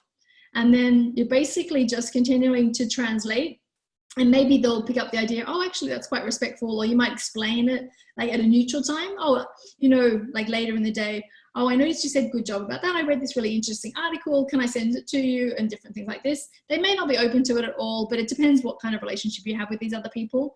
But in the meantime, I just like to translate. So for example, if someone's freaking out about them jumping on the couch, I would say something like, oh, it sounds like grandma doesn't want you to jump on the couch and you really wanted to jump on the couch. So I'm kind of acknowledging both feelings without undermining what the other person's doing, but I'm translating them if they're shouting and modeling in a way that I don't expect from the other child, like, yeah, that I don't want my child to kind of be exposed to so as much. Yes, we also don't say good job, but others often do. One family member kept clapping when he did something, and then he started clapping himself and looking at us when he did something. And then so when he claps, you go, oh, you're really pleased with yourself, you're clapping. Yeah, so I would just keep translating. You can't change what other people do, but you can change what you do. And just remember that you're with your child many more hours than other people are. It can have an impact on them, don't get me wrong. And, you know, trying to get them on board with a lot of these ideas is something that we'll talk about in the partner section a little bit later in the course. I'm in the workshop tonight. Emma says, oh dear, we're really bad at saying well done, we need to change this, but it's so difficult for job for grandparents. They don't say, it's so difficult for grandparents to say good job. I'm not sure. Yeah. It might be that the grandparents do say good job, and it might be that they don't say good job. But if they do say good job a lot, your kids will learn that there's different rules in different places and different people react in certain ways. And it's maybe something more for discussion if they're looking after your child like once a week, then that's going to have more of an impact than when you're just visiting now and again. Is a high five praise or not? I high five Ted a lot. Oh, high five, you did a great job. It can be praise, but like, oh, you look really pleased with yourself. Oh, you want to high five me? High five, just making sure it's coming from them more than for us. Yeah, but I would rather say high five, thank you. Like, oh, thanks very much, Ted. That's how I would change it to be less praise and more encouragement. Yeah, it exactly can be. It really depends. She says it's a moment of interaction and attention, and so it can be how you present it. Okay, obviously, yeah, they do modeling it. If they do look after them a lot, then I would start sending them some articles and saying, would you consider like looking at this and give them a book by Mindset by Carol Dweck, which Minpret kindly put into the notes for us. It's really useful. There's also, this is from the positive discipline training they did. And like, there's two ways to say something, right? And so if I was in a workshop right now, I could give someone this to read out, and it says, you're such a good boy, you're such a good girl. And then to the person on the right, I, give them this, and it says, I love you no matter what. And so basically you see there is like one's conditional, one's unconditional. It's like, even if they don't good, if you only say that they're good, then they get this idea that I'm only going to love you if you're good. Or if you say, I love you no matter whether you pass your exams or you don't, or I love you even when you're melting down and when you're not melting down. With all of this, and we're accepting all these ugly feelings and things, we're showing them that we love them even when they're having a hard time. And then the very conditional response would be, I like what you did.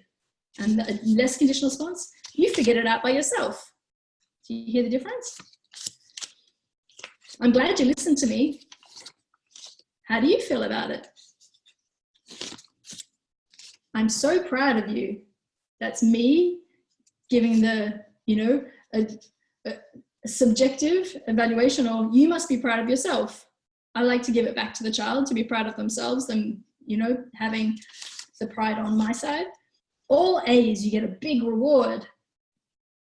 You worked hard, you deserve it. So you're talking about encouraging the process rather than the product. Is that useful? Bringing the attention off the parent and putting towards the child. Exactly, Minpret. Yeah. Cool. All right, so we're going to have a quick practice of things you could say. So for example, if the child asks, oh, is my painting any good? Then what would you say instead of saying, oh, good job? Do you like it? Yeah, so getting their feedback to have them think about it. I see you use red and blue. Thank you. I see you use these colors. You worked a lot. What's your favorite part? You worked hard on that. I love the colors you used. Did you enjoy making it? Tell me about it. Yeah, so there's lots of ideas there of like reflecting on the process rather than what we subjectively think of it. You were very focused while working on this piece of art. Great, okay. The next one says, a child dresses themselves, uses the toilet for the first time. Okay, so let's say that they dress themselves. What could you say as encouragement rather than praise?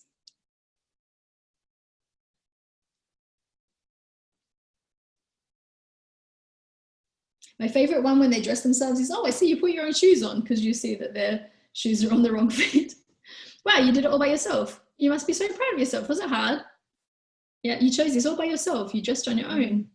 You got your trousers on yourself. You chose that outfit yourself. Yeah, exactly. Cool. So we're describing the process. And I'm not sure how difficult it is for you to get, or if this is what you say anyway, but it's definitely worth like looking at, oh, do I just say good job? Or do I actually say, hey, you put on your t-shirt and your shorts and your shoes are on your both feet, and you can actually give them much more detail about the process that they went through and show them that you appreciate it through that. Okay. Practicing one word. So let's say now we're going to sum it up with a word. So you notice that grandma was coughing and you brought her a glass of water. That's what I call Da, da, da, da. Kindness, helpful, caring. Yeah. I like it because it makes you actually have to think about the whole thing, like, oh, that was really thoughtful, you know? So you can kind of sum it up with a word. That was sweet. That was observant. Yeah, exactly. And yeah, my last question was actually already about the I feel so proud of you question. And my son actually and I, he's 17, and I had a discussion about it, and he says, sometimes it's nice when you say you're proud of me. So I kind of think that, okay, all of this is really nice, and maybe throw in occasionally, good job, and I'm so proud of you, and they'll also like it. So I don't know, you're the parent. Your opinion still counts a lot. So occasionally using these things, it's just showing you that there's another way to do it that's more the long-term approach than just trying to get them motivated by praising. If I praise him, then he'll just do more of it. And actually it turns out that it's not effective that way anyway. Cool. All right. So we're moving on to the chapter on avoiding roles and labels. And interesting, this one was, I was the youngest of 3 girls in our family, and I was the baby of the family, and my sister would introduce me at the age of 20 as, this is my baby sister, and it drove me crazy. And so when my children were born, I didn't want them to have this big sister, big brother, little sister kind of role. I wanted them to take on themselves as unique beings and not something that I put into them.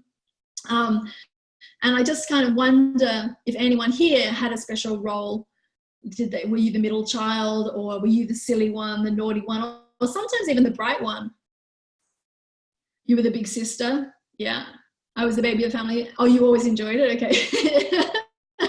Yeah, so I guess babies sometimes don't have to take as much responsibility. I'm the only child. I was silly. Middle child, definitely the naughty one. I really am. Naughty one. I was, and still I'm the mediator. Sensible one, drove me nuts. Yeah, even if you're a clever one, there's a lot of pressure. It's like, what if I fail? Then no one will love me. So you have a lot, like the pretty one. I've had people in my course saying they were the pretty one, and they had so much pressure on them for appearances that it's really hard to grow out of these. And like Ebke, I don't know the actual name of this one, I was and I still am the mediator. These can be lifelong kind of roles that are really hard to get out of. The responsive one, that one, I was about to say, yeah, okay. The shy one, and I don't think I was shy. Yeah, okay. Oh, it's Erin. Okay, hi Erin. Okay, so sometimes we even put ourselves in roles. So my sister, for example, was the middle child, and she's like, oh, I'm the shy one, you go and ask. So they can it can become a self-fulfilling prophecy. And I was always really careful not to say, okay, Oliver, you be in charge of Emma, you know, because he's already got enough responsibility. I was still kind of working out what I was doing with the first child, and to lump him with, you know, you've got to be the grown-up one, your sister's looking up at you. And instead I would say things like, oh, I'm going to the toilet, can you look after each other? And there was a 16-month-old with a 2-year-old, you know, like there wasn't much of an age gap between them. So I just put it down. So I'm not going to put them into these age roles and just see what happens. And they get their own, you know, characters and things as things grow older anyway. But these are some things you can kind of say instead. So for example, if a child comes up to you and says, they're being such meanies, you know, you can also show them that they can see themselves differently or see the situation differently. You can say, oh, well, you can be a tiger too. And, you know, you can actually show them that they can have more power in the situation if they're feeling, you know, like they're lacking any control in a situation. Or you could let your child overhear when you say something positive about them. For example, you could be on the telephone or on Skype and you could say, oh, I really liked how blah, blah, blah. And you give an example of, say they're usually quite clumsy or forgetful, like that you remembered all your things, or that they were successful at something that they usually really struggle at. And then you can also model the kind of behaviors that you'd like to see. So if they have difficulty losing at a game, then we can be the model. And not, like going back to the fixed and growth mindset from Carol Dweck, is like when we make mistakes, we can actually model like, oh, well, this is another chance to learn, you know, rather than a mistake is a bad thing, is it's a learning opportunity. And you can be a storehouse for your child's special moments too. So you can have those stories that you go back to, or like, I remember when you did. So you're trying to take them out of the mold that they see themselves at, or if their sister puts them into that role or whatever, and try and make them see themselves differently. And it's definitely a chapter to delve into if you find that it's something that you experienced or that is happening in your family at the moment. Which leads us nicely into siblings. And I always like to say, like, be Switzerland or be neutral in these kind of situations. So here we're practicing all those perspective taking skills and trying not to take sides on who's right and who's wrong. And so in a sibling workshop, you could have a whole scenario where you had the same situation play out 3 times. And as a parent, you come in and you always blame the eldest one in the situation. And it's really clear that eldest person gets so annoyed because they're always the one that's to blame. The youngest one gets away with it. Or we expect, we don't even see what happens, but we already start blaming them, even though the younger one might have provoked the situation by touching something that the other older one didn't want them to touch, and those kind of things. So by us being the mediator instead, actually perfect for Erin, then you actually are saying, oh, you really wanted that toy and you really wanted it too. Or if you walk in and you don't even know what happened, you can say, oh, I see 2 kids crying and a broken toy in the middle. You just describe the situation so they know that no matter what happens, mum is just, or dad is just going to be the one who will hold space for us to work this for ourselves. A bit with this to be able to solve these conflicts themselves. Okay. It's not easy, but it's totally possible. And there was definitely one February holidays that I like to talk about when there was a lot of argy-bargy, I like to call it, when they're arguing a lot about everything. And I was like, this is not going to be a fun week at all. We have nothing planned. And this is meant to be a relaxing time for us all. And it's just arguing nonstop. And I found myself getting involved and saying, oh, we're kind to each other, and giving all of those trying to be helpful things. And actually I realized, oh, at the moment I'm getting myself involved in this situation instead of playing, just acknowledging each other's feelings. And when I took a step back and was more like helping, as opposed to getting in and trying to make something happen and be nice to each other and this kind of thing, it actually worked a lot better. So the first tip is to build a kind family culture. And this is that we work together as a family. Like when they hear you talking about your family, it's like, oh, the people say, oh, how old are they? I'm like, oh, they're really nice kids. Like I'm just always kind of giving them a positive, I do really just think positively about my family, but they're kind to each other. And that's the kind of culture that we're building, as opposed to, oh, they're fighting all the time, and they hear that story. Yeah. So trying to build a kind family culture that we expect each other to be kind, that we look out for each other.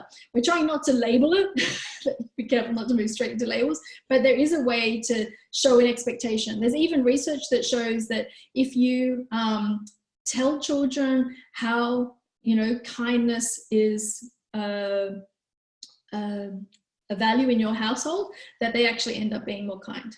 Yeah. What would you say to your toddler about sibling arriving? Would you say only positive things about what it will be like with the baby to get them in that mood? Or would you say that they might find it hard sometimes? Is that more honest, or might it be a self-fulfilling prophecy then? And Renata says, in my family, it really works to say we're a team. Yeah, exactly. Like when we were talking about getting out the door. So rather than who's the fastest, it's like, how fast can we be? Yeah, we're a team. Going back to the other question, with the baby, I think we have to be really careful about it, and maybe not even read in that it's positive or not. It's just that there's a new baby coming. Yeah. Like, not that it's exciting and it might be scary and just anything that's coming up for you, but you don't have to say that it's going to be good or bad at all, really. And if they are having a moment when it is hard, it's like, yeah, sometimes you do feel really sad and acknowledge those feelings. And sometimes you love her very much. It's really complicated having a sibling, isn't it? So I would acknowledge both of them. I wouldn't just like try and deny their feelings. Going back to that perspective taking and acknowledging even the ugly feelings is really important so that they feel heard and seen. Cool. Avoiding roles. So we talked already quite a bit about that in the previous section, about the older one and the younger one, and having to always be responsible, particularly the older one. And the children themselves can give labels. So in that situation, I'd go back to the previous slide on seeing the situation differently. So if one says, oh, you're the mean one, or you're the kind one, or you're the quiet one, or you're the, all do those different things, then I would question it and challenge it. Cool. I'm going to skip a little here. I see that we've been chatting a lot, so I'm going to skip through it a little bit quicker. Equal is not equal, so focus on each child's needs. And this is super interesting because we always think that we have to be really fair So if someone's getting new pajamas, then everyone gets to get new pajamas. But actually, it's just on each child's needs. Or if I'm spending a lot of time with them, so I have to make sure I spend time with them. It really depends on what their needs are at that moment. If you're spending a lot of time organizing a birthday party for one child, then you can say they'll really know that when it's their birthday, you'll be spending more time with them. And so it kind of just ebbs and flows in a daily kind of flow. And if you have a child with maybe special needs, or that they're differently wired, they're going to have different needs than another child. And you just like have to stop. And if the child's saying, like, they always get your time, you can just say, oh, are you really struggling because you're not getting enough time? And go back, take the attention away from the brother and those kind of things, and come back to the child themselves. Oh, is that you wanted more? So in the book, there's an example about a pancake. You know, he got another pancake, he got a bigger pancake than me, that kind of thing. And then you just go back to the child, did you want another pancake? Are you really? And then just, even if you don't have any more pancakes, you just go back to, oh, you really wish there was a pancake right now, and take the sibling out of the situation. Equal is not equal, you're just focusing on what their needs are at that moment. Bettina says, we always say fair is not equal. Yeah, it's so true. And if you're counting out peas one by one to keep everything equal, you know it's gone too far. So it's really difficult. And then look out for, you know, sneaky comparisons as well, because you can kind of say, oh, can't you just eat your greens like your brother? And those kind of sibling rivalry, always comparing and comparing and comparing to each other. And then the last one for siblings was this: cooperate and not compete. So we're working as a family as opposed to who's the fastest and who's the best. Yeah.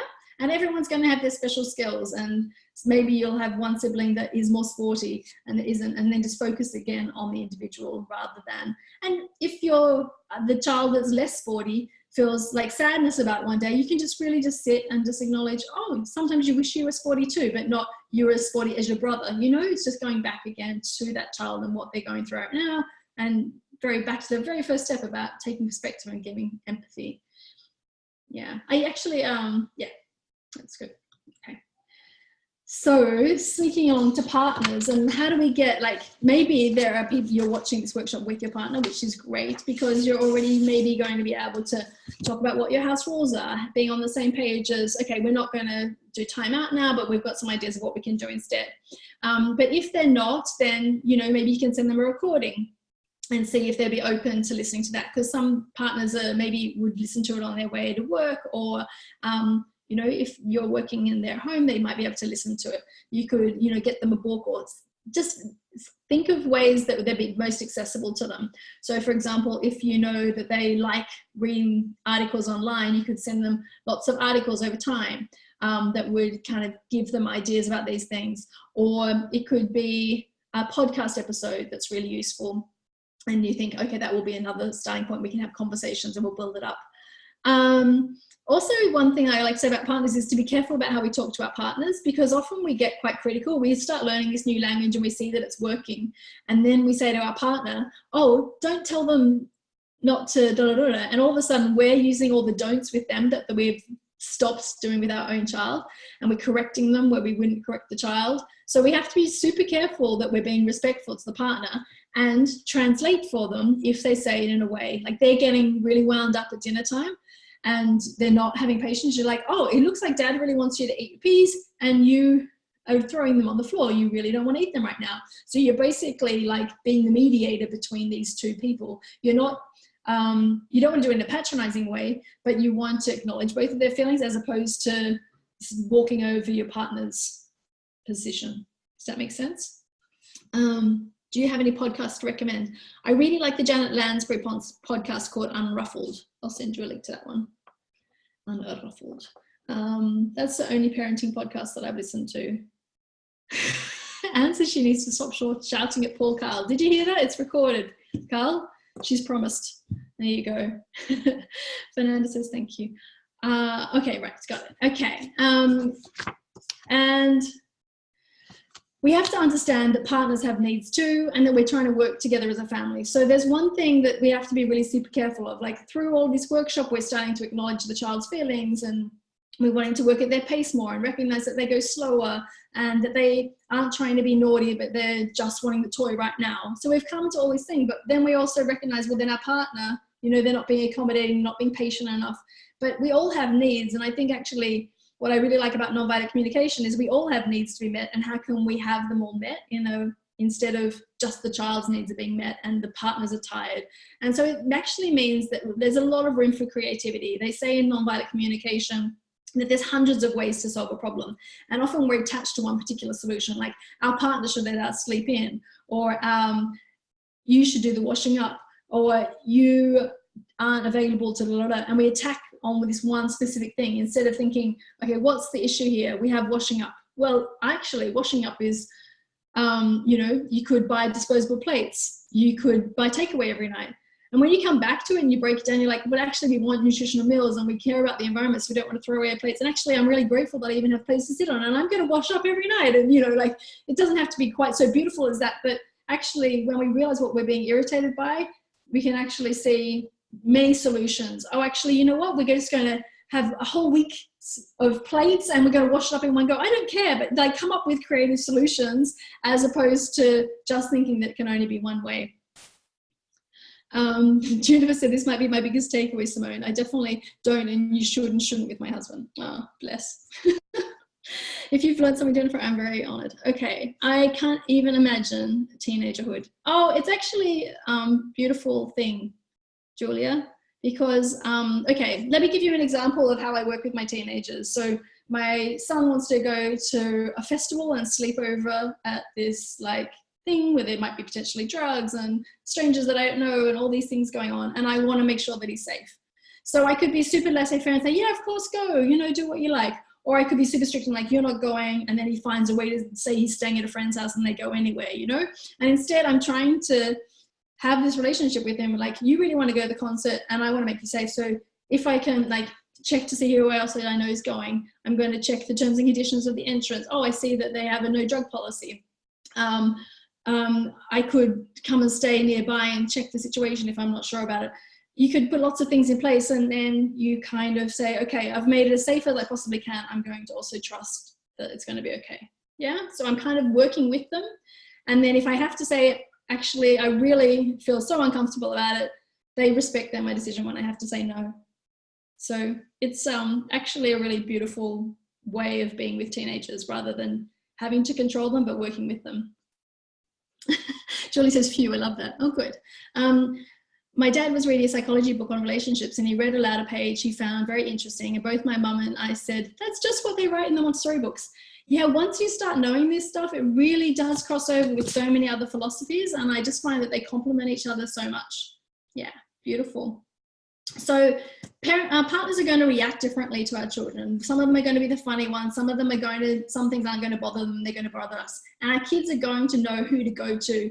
My kids come to me if they want a cuddle, an ear, that kind of thing. And their dad's great at having fun and being silly. So they know who to go to when they need certain support as well. That's one way of looking at the differences in a positive way, rather than saying, as long as the big picture, how we overview, okay, we're really into not, if one of you's doing timeout and one of you's not doing timeout, that's something more that I try to work on, bridging the gap and educating each other and seeing their perspective and saying, okay, you really feel like we should be doing more.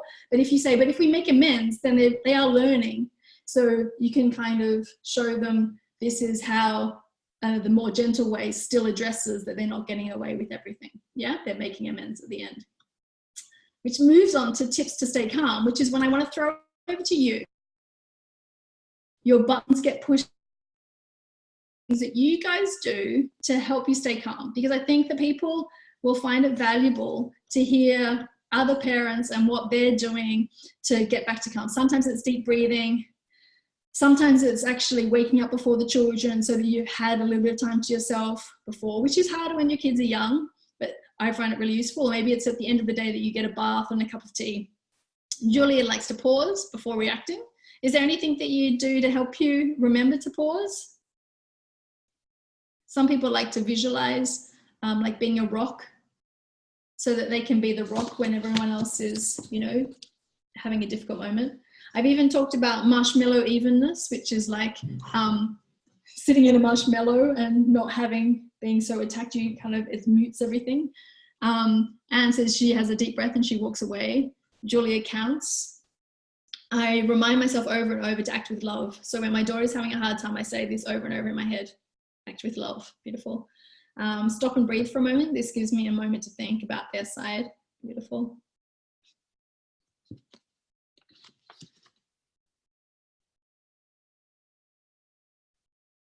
Azura says she's going to think about me from now on. Okay, if I can be helpful like that, I think that's good. You can all have a picture of me on your fridge. I press my teeth together and try to see it from my child's perspective. Gorgeous. I walk away sometimes, and other times I turn on the music and ask everyone to join the dance party. Yeah, that's beautiful. And if anyone caught Pamela Green's Facebook Live this week, she talks about singing as well. It offers a really calming way to, you know, it's really hard for people to stay angry when there's singing going on. I'll post a link. I love that Facebook Live so much, so I'll post a link to that as well. Pamela Green, exactly, just with the E on the end. I'll post a link in the show notes for you guys. One thing I didn't mention that can help you stay calm is to set a limit before you reach your limit. So that's really important. Like if you're letting your child play with water, like with the tap running, and all of a sudden you feel yourself feeling uncomfortable, you can say, you know what? I've changed my mind. I thought I was okay with you playing with water, but it's starting to get the whole kitchen wet. I'm going to shut the water down. Now you know what's going to happen. It's going to escalate. They might throw a tantrum, and we're going to help them have to go through the whole thing. But that's better for us to do ahead of time before we've lost our cool, and then all of a sudden it's two flip lids talking to each other because of mirror neurons, as opposed to one person flipping their lid and we can help them calm down. Yeah. So Maria says her daughter loves the Yellow Submarine. Beautiful. Yeah. A good night's sleep. When I haven't slept enough, my fuse is shorter. Yes. So we need to sometimes turn off social media and webinars and things like that. But we're going to open up to questions really, really soon. So I think we've got some good ideas on staying calm. I'll also send through all of the slides that we've covered tonight, and it'll have some suggestions from me about some of the things I use to stay calm. And I'll also add a link, if it's a common thing that people need common with, to an article I wrote about calm. It's like a huge post with lots of resources that can help as well. So that's it, guys. I hope that you found these 7 steps really useful in just breaking it down. Like, okay, yeah, I'm going to go back. I'm going to practice empathy. That it's perspective taking. I'm going to check that I know what my ground rules are so I can be clear. I'm going to talk positive because, you know, then I'm saving no's for when it's safety. We're going to avoid meltdowns by being prepared and putting things in place, you know, to actually not get into these situations in the first place. We're giving them choices and getting cooperation in lots of different ways. And then those alternatives to punishment, which was, you know, cuddling them or keeping them safe or a calm place. And then those extra layers about praise, labels, siblings, and staying calm. Oh, great. Carrie says, amazing. Thank you so much. This was great. Excited to try this. Thank you very much. You're very welcome. But before you go, I have, we're going to get to some Q&As, and I want you to quickly think of something. You can add it. There's a little box at the end here to come up with a slogan or an acronym to help you remember. Or it might be like a picture of our plant or something like this that you can like stick on your fridge. Like, what's the one thing you're going to put into action? Because I love all these workshops and things, but I think it's a waste of our time to get together, to have spent the evening together, and then after a week or two, we go back to our own patterns anyway. So like one kind of thing, an acronym's like taking short, the beginning letters of words, and it might come up with something. Rebecca says, can we hear this again? Yes, so the recording's going to be available. It usually takes about 24 hours to process, and I'll be in class tomorrow. So what I'll do is, as soon as I finish class tomorrow, I'll check that it's available and upload it, and then I'll send you all an email with the link. Then you'll have a log, your password, and you'll be able to come back to it anytime. So I'm hoping to have it up indefinitely, so you can even put in your calendar to watch it again in 6 months and things. You want to listen to it again with your husband? Great, awesome. So has anyone got an acronym or something that is the one thing they're going to take away and put into action tomorrow? Yeah? Julie said, I keep thinking about stop, drop, and roll that we had taught for 5 years. Do you know what? Someone's talked about this before, about keeping calm. It's like, it's very similar. Stop, drop. Yeah. So Cammie's going to do, describe the good job will be on the door. Okay. Toddler time. Okay, cool. My husband wants to listen to it too. He put our son to bed, so we missed half. Okay. We'd definitely be interested in doing other courses like this if you put more together. Now my husband needs to watch this. Okay, so Maria, on the website, I'm not planning to do any more online workshops at the moment, at least not over summer and things. But on the website, there is a Montessori for babies, and there's a Montessori for toddlers, and there's a introduction to Montessori. So they're all available as recordings from ones that I did last year. So you could definitely get ahead and do those. Ashkel's going to do waiting 10 seconds. Yeah, so counting to 10 in your head. Nice. How about writing some more books too? That's super sweet. Yeah, that was super fun. I think a lot of this, what we've covered, is in the Montessori toddler. So it's worth getting your hands on if you've got a toddler. Marie says, awesome, thanks. Okay, so Justine is up till 4 a.m. Anyone? Now, we've got these books, and I actually, okay, before you guys go, these are the 4 books: How to Talk to Kids Will Listen and Listen to Kids Will Talk. Positive Discipline, I referenced a few times, and the Toddlers is great for the young kids, but she also has ones as just the 3 to 6 age group and things like that as well. There was the Thriving one by Michael Gross, the Nonviolent Communication, which is Marshall Rosenberg. And actually, there you go. I've got the podcast in here, Janet Lansbury's Unruffled, because it's really nice to hear her talking through situations that come up, and her tone is really nice to hear in your ears. It's really, really useful. This is something I want to leave you with. There is nothing you can't handle. So right now it feels huge, you know, that we have toddlers throwing themselves on the floor in the supermarket. Yeah, there's nothing we can't handle. We can be the calm ones. No one's going to disrespect us for standing there and supporting our child when they're having a hard time, or lifting them up and saying, I see you having a hard time, I'm leaving. Yeah. And then the 3 to 6 year old who's disrespecting us and saying, I hate you, mom. And you're like, I can see that you're really hurt right now. Imagine being able to say that, you know, I can see you're really hurt right now, as opposed to, don't talk to me like that, because you're just going to get into a conflict, and we want to just de-escalate and support them because they need help at that moment. They're telling us they are not giving you a hard time. They are having a hard time. Yeah.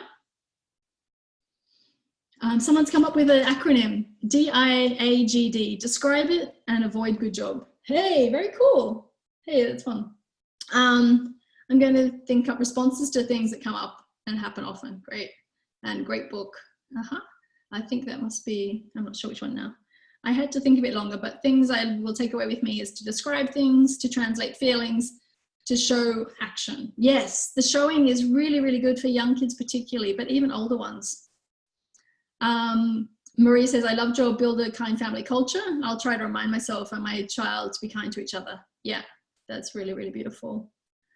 And is going to be, what would Simone do? Ha ha ha, you're funny. Okay. All right. And the house rules. Yeah, print out that slide then. So do you guys have any more questions? I know lots of questions came up during the workshop, but I'm happy to stay on and chat to more.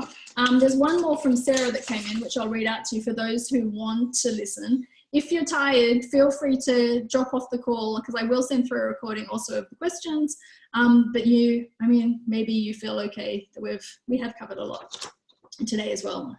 And I'm starting to maybe not be quite as articulate as it's 10:15. Okay, so this one's to do with toilet learning, and he's been doing really well for nearly 4 months, and then they went away, and when they came back, it kind of got more difficult, and that can happen. And she also kind of says that maybe he's now busy concentrating on other areas of development, and now he's peeing in his pants and things like this. And that can certainly be the case. I almost find that, like, when they're doing an intensive process of toilet learning, they're really focused on it and you're talking about it all the time, and then they kind of get a bit confident with it and they don't have to think about it as much, and that is almost like a more difficult time. So instead, what I would do is just go back to, in Montessori we say, help as much as necessary and as little as possible. So it's like, okay, what we might need to do is just go back a step and be the one that's reminding them every hour, or, oh, hi, Ems. Okay, my daughter just got home. I'm still on the call. It'll be a bit longer. Okay. So to maybe set an alarm with them, say, like, we're just going to use a potty timer, or, you know how you're wetting your pants a bit more, I know that must feel uncomfortable and we'd really like to help you right now. And again, working out ways, like, if they're, I don't know how old they are, 23 months. So they're 2. And even if the 2-year-old, I could say, you're having trouble right now. How can we help you? And setting up your house, I don't know if a lot of you know the Montessori approach is like to prepare our environment. So you have like your wet cloths that are ready for wiping up the any puddles on the floor, and you can have a pile of underpants at the ready, and you can have like a bucket for wet clothes, and you can have the potty there, and so everything's at the ready. And in that time, it's like, instead of thinking, oh, we've regressed, it's like, oh, actually we have to just go back and give a little bit more support to scaffold these skills back. And every time we get more emote and we emote on it, and we get like, he's doing really well and he's doing bad at it, then it seems to give it more energy, and it seems to take longer to pass. And when we're quite relaxed about it, and yeah, try not to put them back into diapers and things, because you just end up getting mixed messages and have to start again. In the situation, she does say that there wasn't like any new baby or anything like that, which could have influenced the situation. So I would just, Sarah, go back to, how can I help you right now to put this into place? Yeah.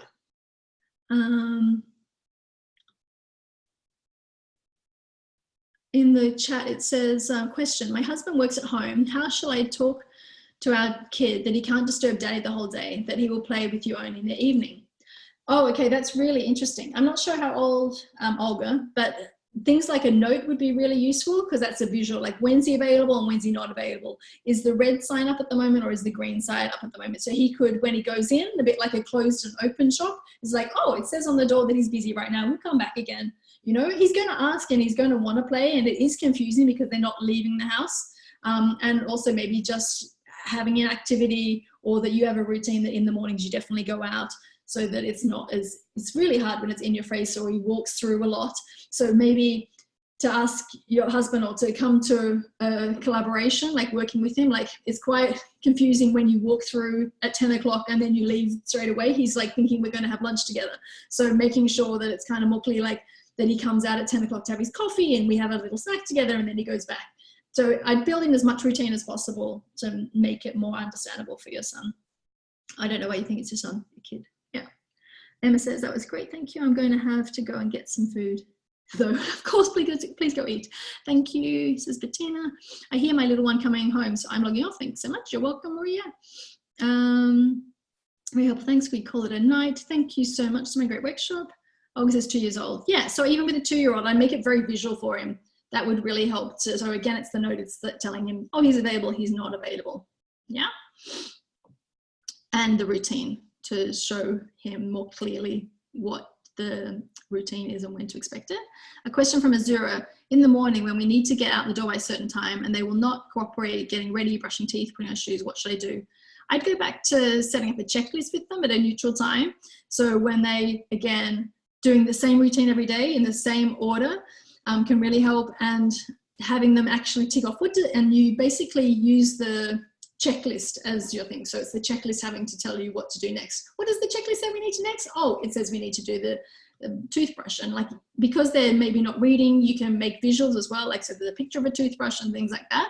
But if you do that for a week with a little checklist, that's usually a nice start. Have you tried that, Azura, the checklist? Olga says, thanks. And Lucy says, my 2-year-old is crying when she comes near the toilet. Should I leave the potty training for now or motivate her to use the toilet?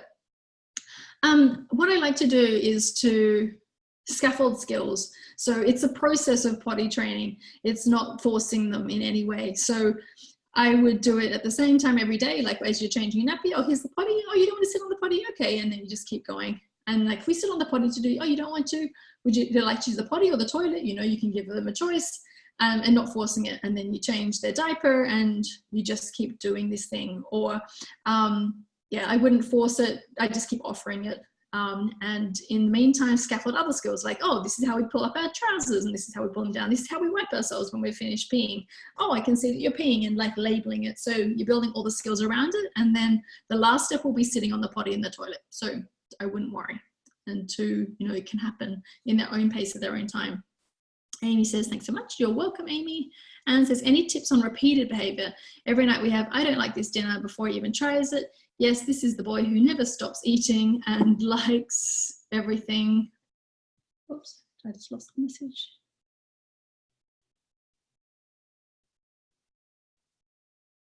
Oh, it's this chat's hard to follow now. Yeah, so, and likes everything. Any tips to get him to even try it? Once he does, he will eat it. Oh, okay. So I would not nag about it. I would kind of talk to him at a neutral time. At the moment it feels like everything I prepare you don't seem to like. Can you make any suggestions, like we should put on the menu, and like write a menu that he might like to be involved in, those kind of things, getting them involved in preparing the meal. Would you like to help, Ted? And if he doesn't want to help, that's okay. We prepared the meal. You don't want to eat it? Okay. And then you just chat about anything. Just don't talk about, come on, Ted, you got to try it. No, because then we're just getting to the nagging phase. But just, I'm going to enjoy my meal. I'm not, basically our responsibility as an adult is what we eat, where we eat it, and when we eat it. And then things like toileting, sleeping, and eating are the things that they can control. We can't force them to eat anything. And so I almost find by not saying anything about the food, just that, what a beautiful meal, aren't we lucky, and just focus on the rest of the dinner. And see, after a week, I think he'd be super hungry if he refused.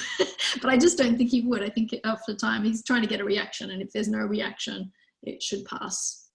Okay? Azura says she'll try that. And Madalena says,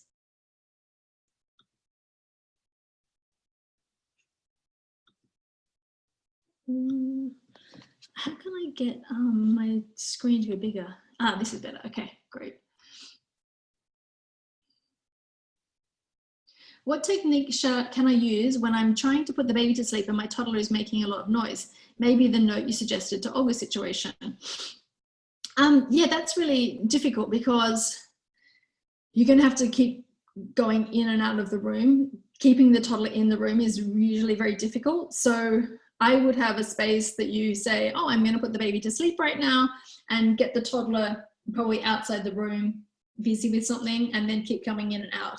And to put the baby to sleep will probably have to be less about, rocking them and these kind of things, but this baby will learn to go to sleep more like, okay, I'm putting you into your bed and I'm just going to go and see what your toddler's doing, and then coming back again, and just, you're going to have to kind of calmly put yourself between the two, because the toddler's going to make a lot of noise because they do, and the baby will learn as well. So that will learn to sleep even with the background noise.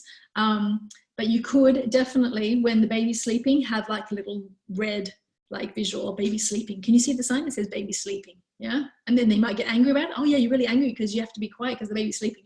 Definitely still acknowledge and things. But I think the note could definitely be a good one to help visualize.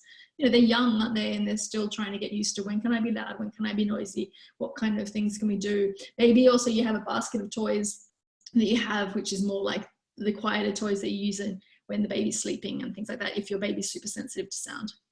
Okay, I hope that helps a bit, Madalena. Our biggest problem with my 3-year-old and his friends is the getting physical, hitting and pushing.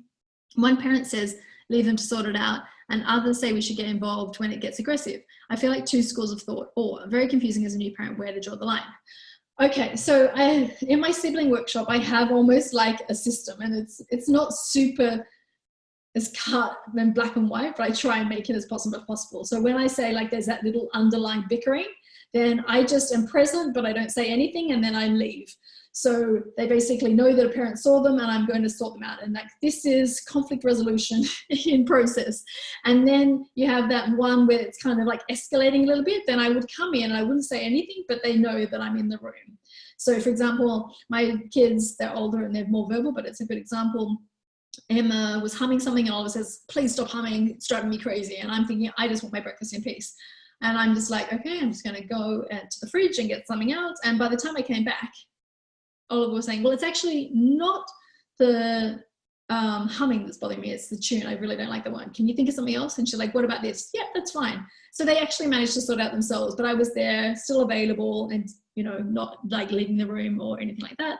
And then it escalates more, and you're like, as soon as it starts getting physical, okay, I can't let you hurt each other.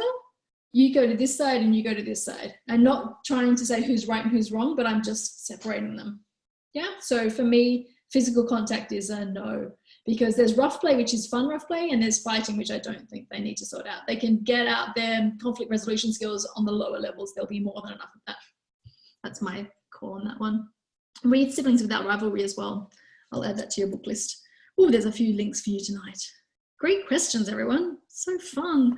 Okay, my 5-year-old lives a bit in her own world, or let's say is very focused on her stuff. How could I ensure she listens? Okay, yeah. So my children both went for hearing tests because they got really super deep focused and didn't hear fire alarms at school and things like this. They were wondering if it's a hearing thing. So one, you can check her hearing. And then we found out that they just had selective hearing.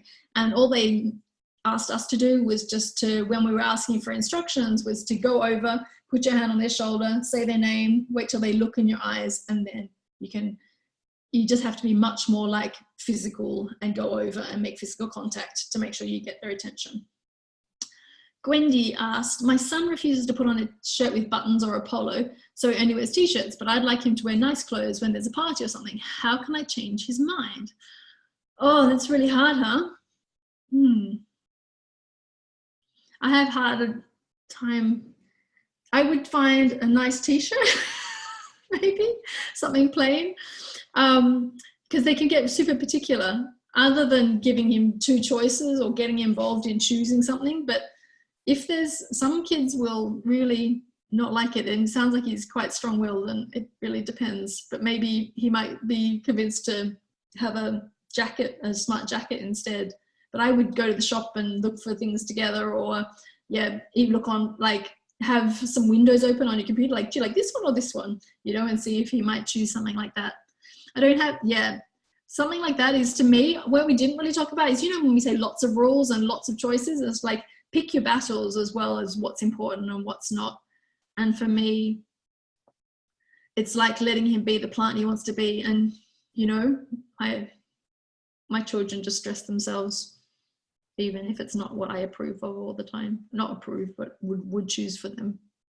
Yeah. And I also know that I chose clothes my parents didn't like. So that's part of the plant analogy, letting them be their plant. Okay, maybe they'll wear a bow tie or something quirky instead, or a cute hat. Okay, Gwendy, I hope that gives you some ideas. Alicia says, okay, thanks. Renata says, my daughter finds it hard to socialize with people outside my family, other children and adults. She's been like this since babyhood, and she's now 3. She cries a lot during playdates and even becomes verbally aggressive towards the other children. How would you encourage her to have playdates without being too pushy and being respectful to her personality? Gwendy says, so I need to let it go a little bit. I'm going to close the questions now. Closing question. Oh, someone just got one in. Questions now. We'll answer the ones above. Okay, so then let's go back to the one about socializing with Renata. So this is something that you need to build up skills towards. So she might be introverted, and I'll send you another link, which is Quiet, The Power of Introverts in a World That Can't Stop Talking by Susan Cain. And basically the opening chapter of that book is about how society has the ideal that our children will be able to cope in any social situation. And it's really difficult because some children aren't wired that way. They take time to warm up to new people, or they prefer just to be in small groups and not in big groups. So it's the skills that we want to build. So we want to accept them for who they are, but we also want to, over time, build up the skills to play with other people. So if she's been like that since babyhood, it sounds like it is her character to be more introverted. And if she's crying during play dates, I would choose to play dates with people who are more her character, at times of days when she is less irritable or more approachable, that you give her time to warm up, but not force her into the social situation. So like, you don't have to pander to her, but you can say, I'm going to chat with the parent. You're welcome to sit with me as I'm talking, and you can go play if you want to. And then just trusting that they're going to, because sometimes we end up, being anxious about it, and that adds to the whole dynamic. And instead, just being super relaxed, warn the people if you're going to a party that it takes her some time to warm up. Is there somewhere that she can go when she needs to have a quiet time? So I have an introverted daughter. When we go and visit my sister, whose family is super extroverted, she just goes off, and if you can't find Emma, she's reading books in the playroom, because she just needs somewhere that she can go and be alone for a little bit, so that they know that, oh, if that's getting a lot for you, let's talk about strategies, we can go. The other thing that I also practiced a lot was what to say when we arrive at a place, because I knew it wouldn't be her natural thing to walk in, shake hands and say, happy birthday, you know, those kind of things. So we'd practice that on the bike ride so that when we walked in, it would be quite natural. Yeah, so you say, how would you encourage her to have play dates without being too pushy and being respectful of their personality? So that's what I would do, is try and make the play dates with people who you think it will go best with as she builds up her confidence. Play with maybe the same people for a while, and you know, respect that she might have small groups of friends and not be into big parties. And if you have big parties, then make sure you have a day off where you don't see anyone for a while, and all that time building skills at the same time, so that you're not just putting in the situation where she's not going to be able to cope socially as she grows. And says, thanks, I will try that. You're welcome. That was with the food thing. Madalena, thanks, thank you. Thank you for a great workshop. I'll listen to questions part in the recording when it's ready. Good night, everyone. Thanks, Olga, for joining. Gwendy says, I know. Thank you very much, and thanks to everyone. Good night all over the world. Indeed, Julia. Gwendy says, so I need to let go. Oh, yeah, that was about the things. Aishua says, my son doesn't allow me to cut his nails. Do you have any tips? Okay, this is not a Montessori answer, but I would let them watch TV. I would cut his nails. Haircuts, things like that. If they don't have much screen time and you put the TV on, they're just like hypnotized by it, and then I'd cut his nails that way. A really bad answer, but it's like, how can I work with you? I don't want to hurt you. I know you don't like this. You know, at the age where you can't rationalize with them and they're pulling their hand away and it's making it dangerous, I want to just keep them safe. I know some people who do it at night when they're sleeping. Christina says, hello, my almost 2-year-old boy. Wait one sec. Oh, Christina, you're welcome to add the question if you got there. Oh yeah, good. How do I get him to hurry up? He wants to walk, but walks a bit and then goes backwards. Okay, so Christina, when you're in a hurry to get somewhere, to catch a bus, to, you know, go somewhere, then I would not do, you could walk for a bit and then say, oh, I'm going to carry you for the rest, or we've taken the pram and we'll go with the pram. He might be upset about that, but if you need to be somewhere at a certain time, then that's difficult. But I definitely would allow lots of time during the week when you can just walk without any destination at all, so that you can just really stop, look at the little weeds growing up through the things, climb up onto the walls, walk along, go back down. Like, it's really hard for adults to not have anywhere to go. But for us, we would sometimes spend all afternoon just walking to the shops to pick up our newspaper and come back. And one day it took so long to walk to the park that it was time for us to come back. But that's half of the fun of it, is just being in the present moment. And we had so much fun just on our street finding out all the other things. So when you need to get somewhere, let him walk for a little bit. And then when it's getting super frustrating, you feel yourself again, set the limit, like, oh, you really want to walk and we need to get to such and such. I'm going to put you in here. And then otherwise allowing lots of time for him to walk when you don't have any hurry. Okay. Marika says, what about nagging? About ice cream from the moment we wake up, for example. I always tell my 3-year-old that I hear she really wants ice cream. Sometimes I use the fantasy strategy. Yeah, I'd like an ice cream too. Wouldn't it be fun if we had ice cream for breakfast? But it doesn't seem to work. Sometimes I tell her that we can't have ice cream right now. But during the day, the nagging keeps on going. Any tips? Okay, so Marika, I really like ice cream, but I know it's not healthy to have it every day. So we kind of came up with an idea that we'd have ice cream twice a week.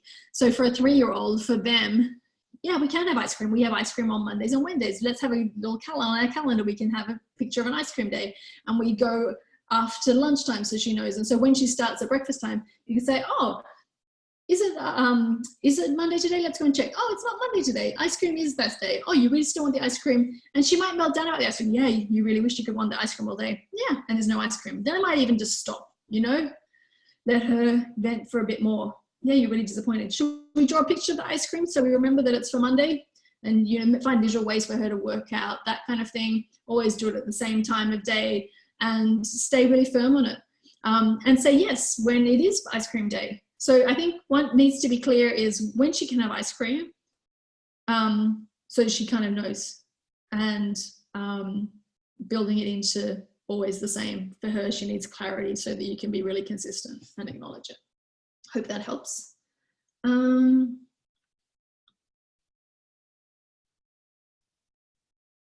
Okay, I'm going to sneak in the last one here.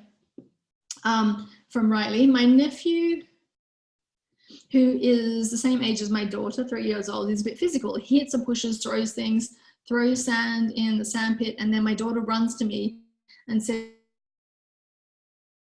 what's the best way? I'll say, you're okay, or ask my nephew if you can give a love and say sorry. It can also get a bit awkward. So I would acknowledge your feelings like, oh, you sound really worried. He's throwing something and you don't like that. And just talk about her feelings. So a bit like siblings. And if you're in charge of the nephew, like if you're looking after both of them, then you would be like, oh, you really want to throw the sand and you look really worried about sand. How can we find a way to play together so you both feel safe? Oh, well, you want to play with sand over here in a more messy way and you want to play with sand. Well, here, I'm going to sit between you and, find a way that you can work together. But I would just keep acknowledging, like, if the nephew's throwing it at her, oh, I can't let you throw it at her. It's I, so you can set the limit. Or if it's your sister-in-law, brother-in-law, who's also available, you could talk to them and kind of translate. It sounds like you really want to play this and he really likes that. You can also, with your child, you can work on their skills. So she needs to learn, she doesn't need to, she can learn to stand up for herself. So you can say, oh, you can say, stop, I don't like that. And she can put her hands on her hips, because I think you say he's hitting and pushing and throwing things. So if he's hitting and pushing her, you can come over and say, oh, would you like some help with your words? We can say, stop, I don't like that. So that's something else that I would also do, and translating for each other if you're relatives involved. Yeah. Renata says, thank you so much. Good night, everyone. Thank you and good night from Divan. And night all. I need to go to bed. I'll listen to the rest later on.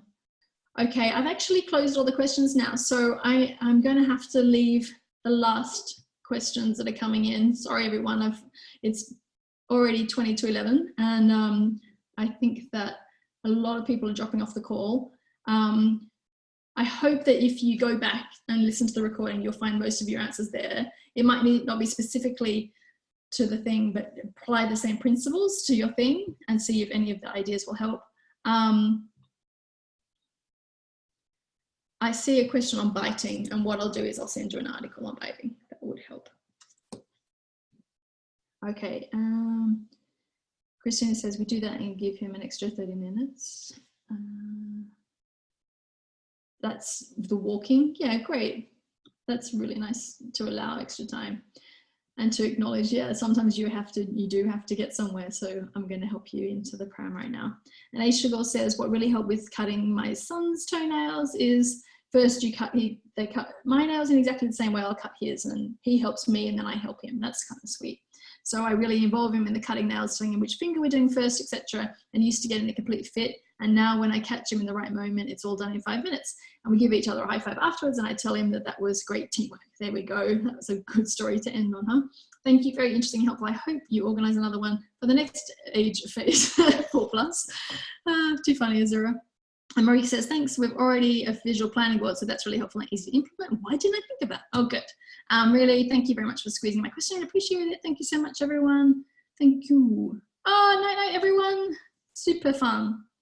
All right, and I will send the link, Fernanda, for the biting. Sorry that we ran out of time there. Okay. Frida says, thanks. This course made me realize how much I learned during classes. Exactly. See, it's all in there, isn't it? Maybe what you learned from tonight is that actually you're on the right track. So super fun. So I'm going to stop sharing my screen and close down all the windows. Night, night, everyone. Thanks for coming.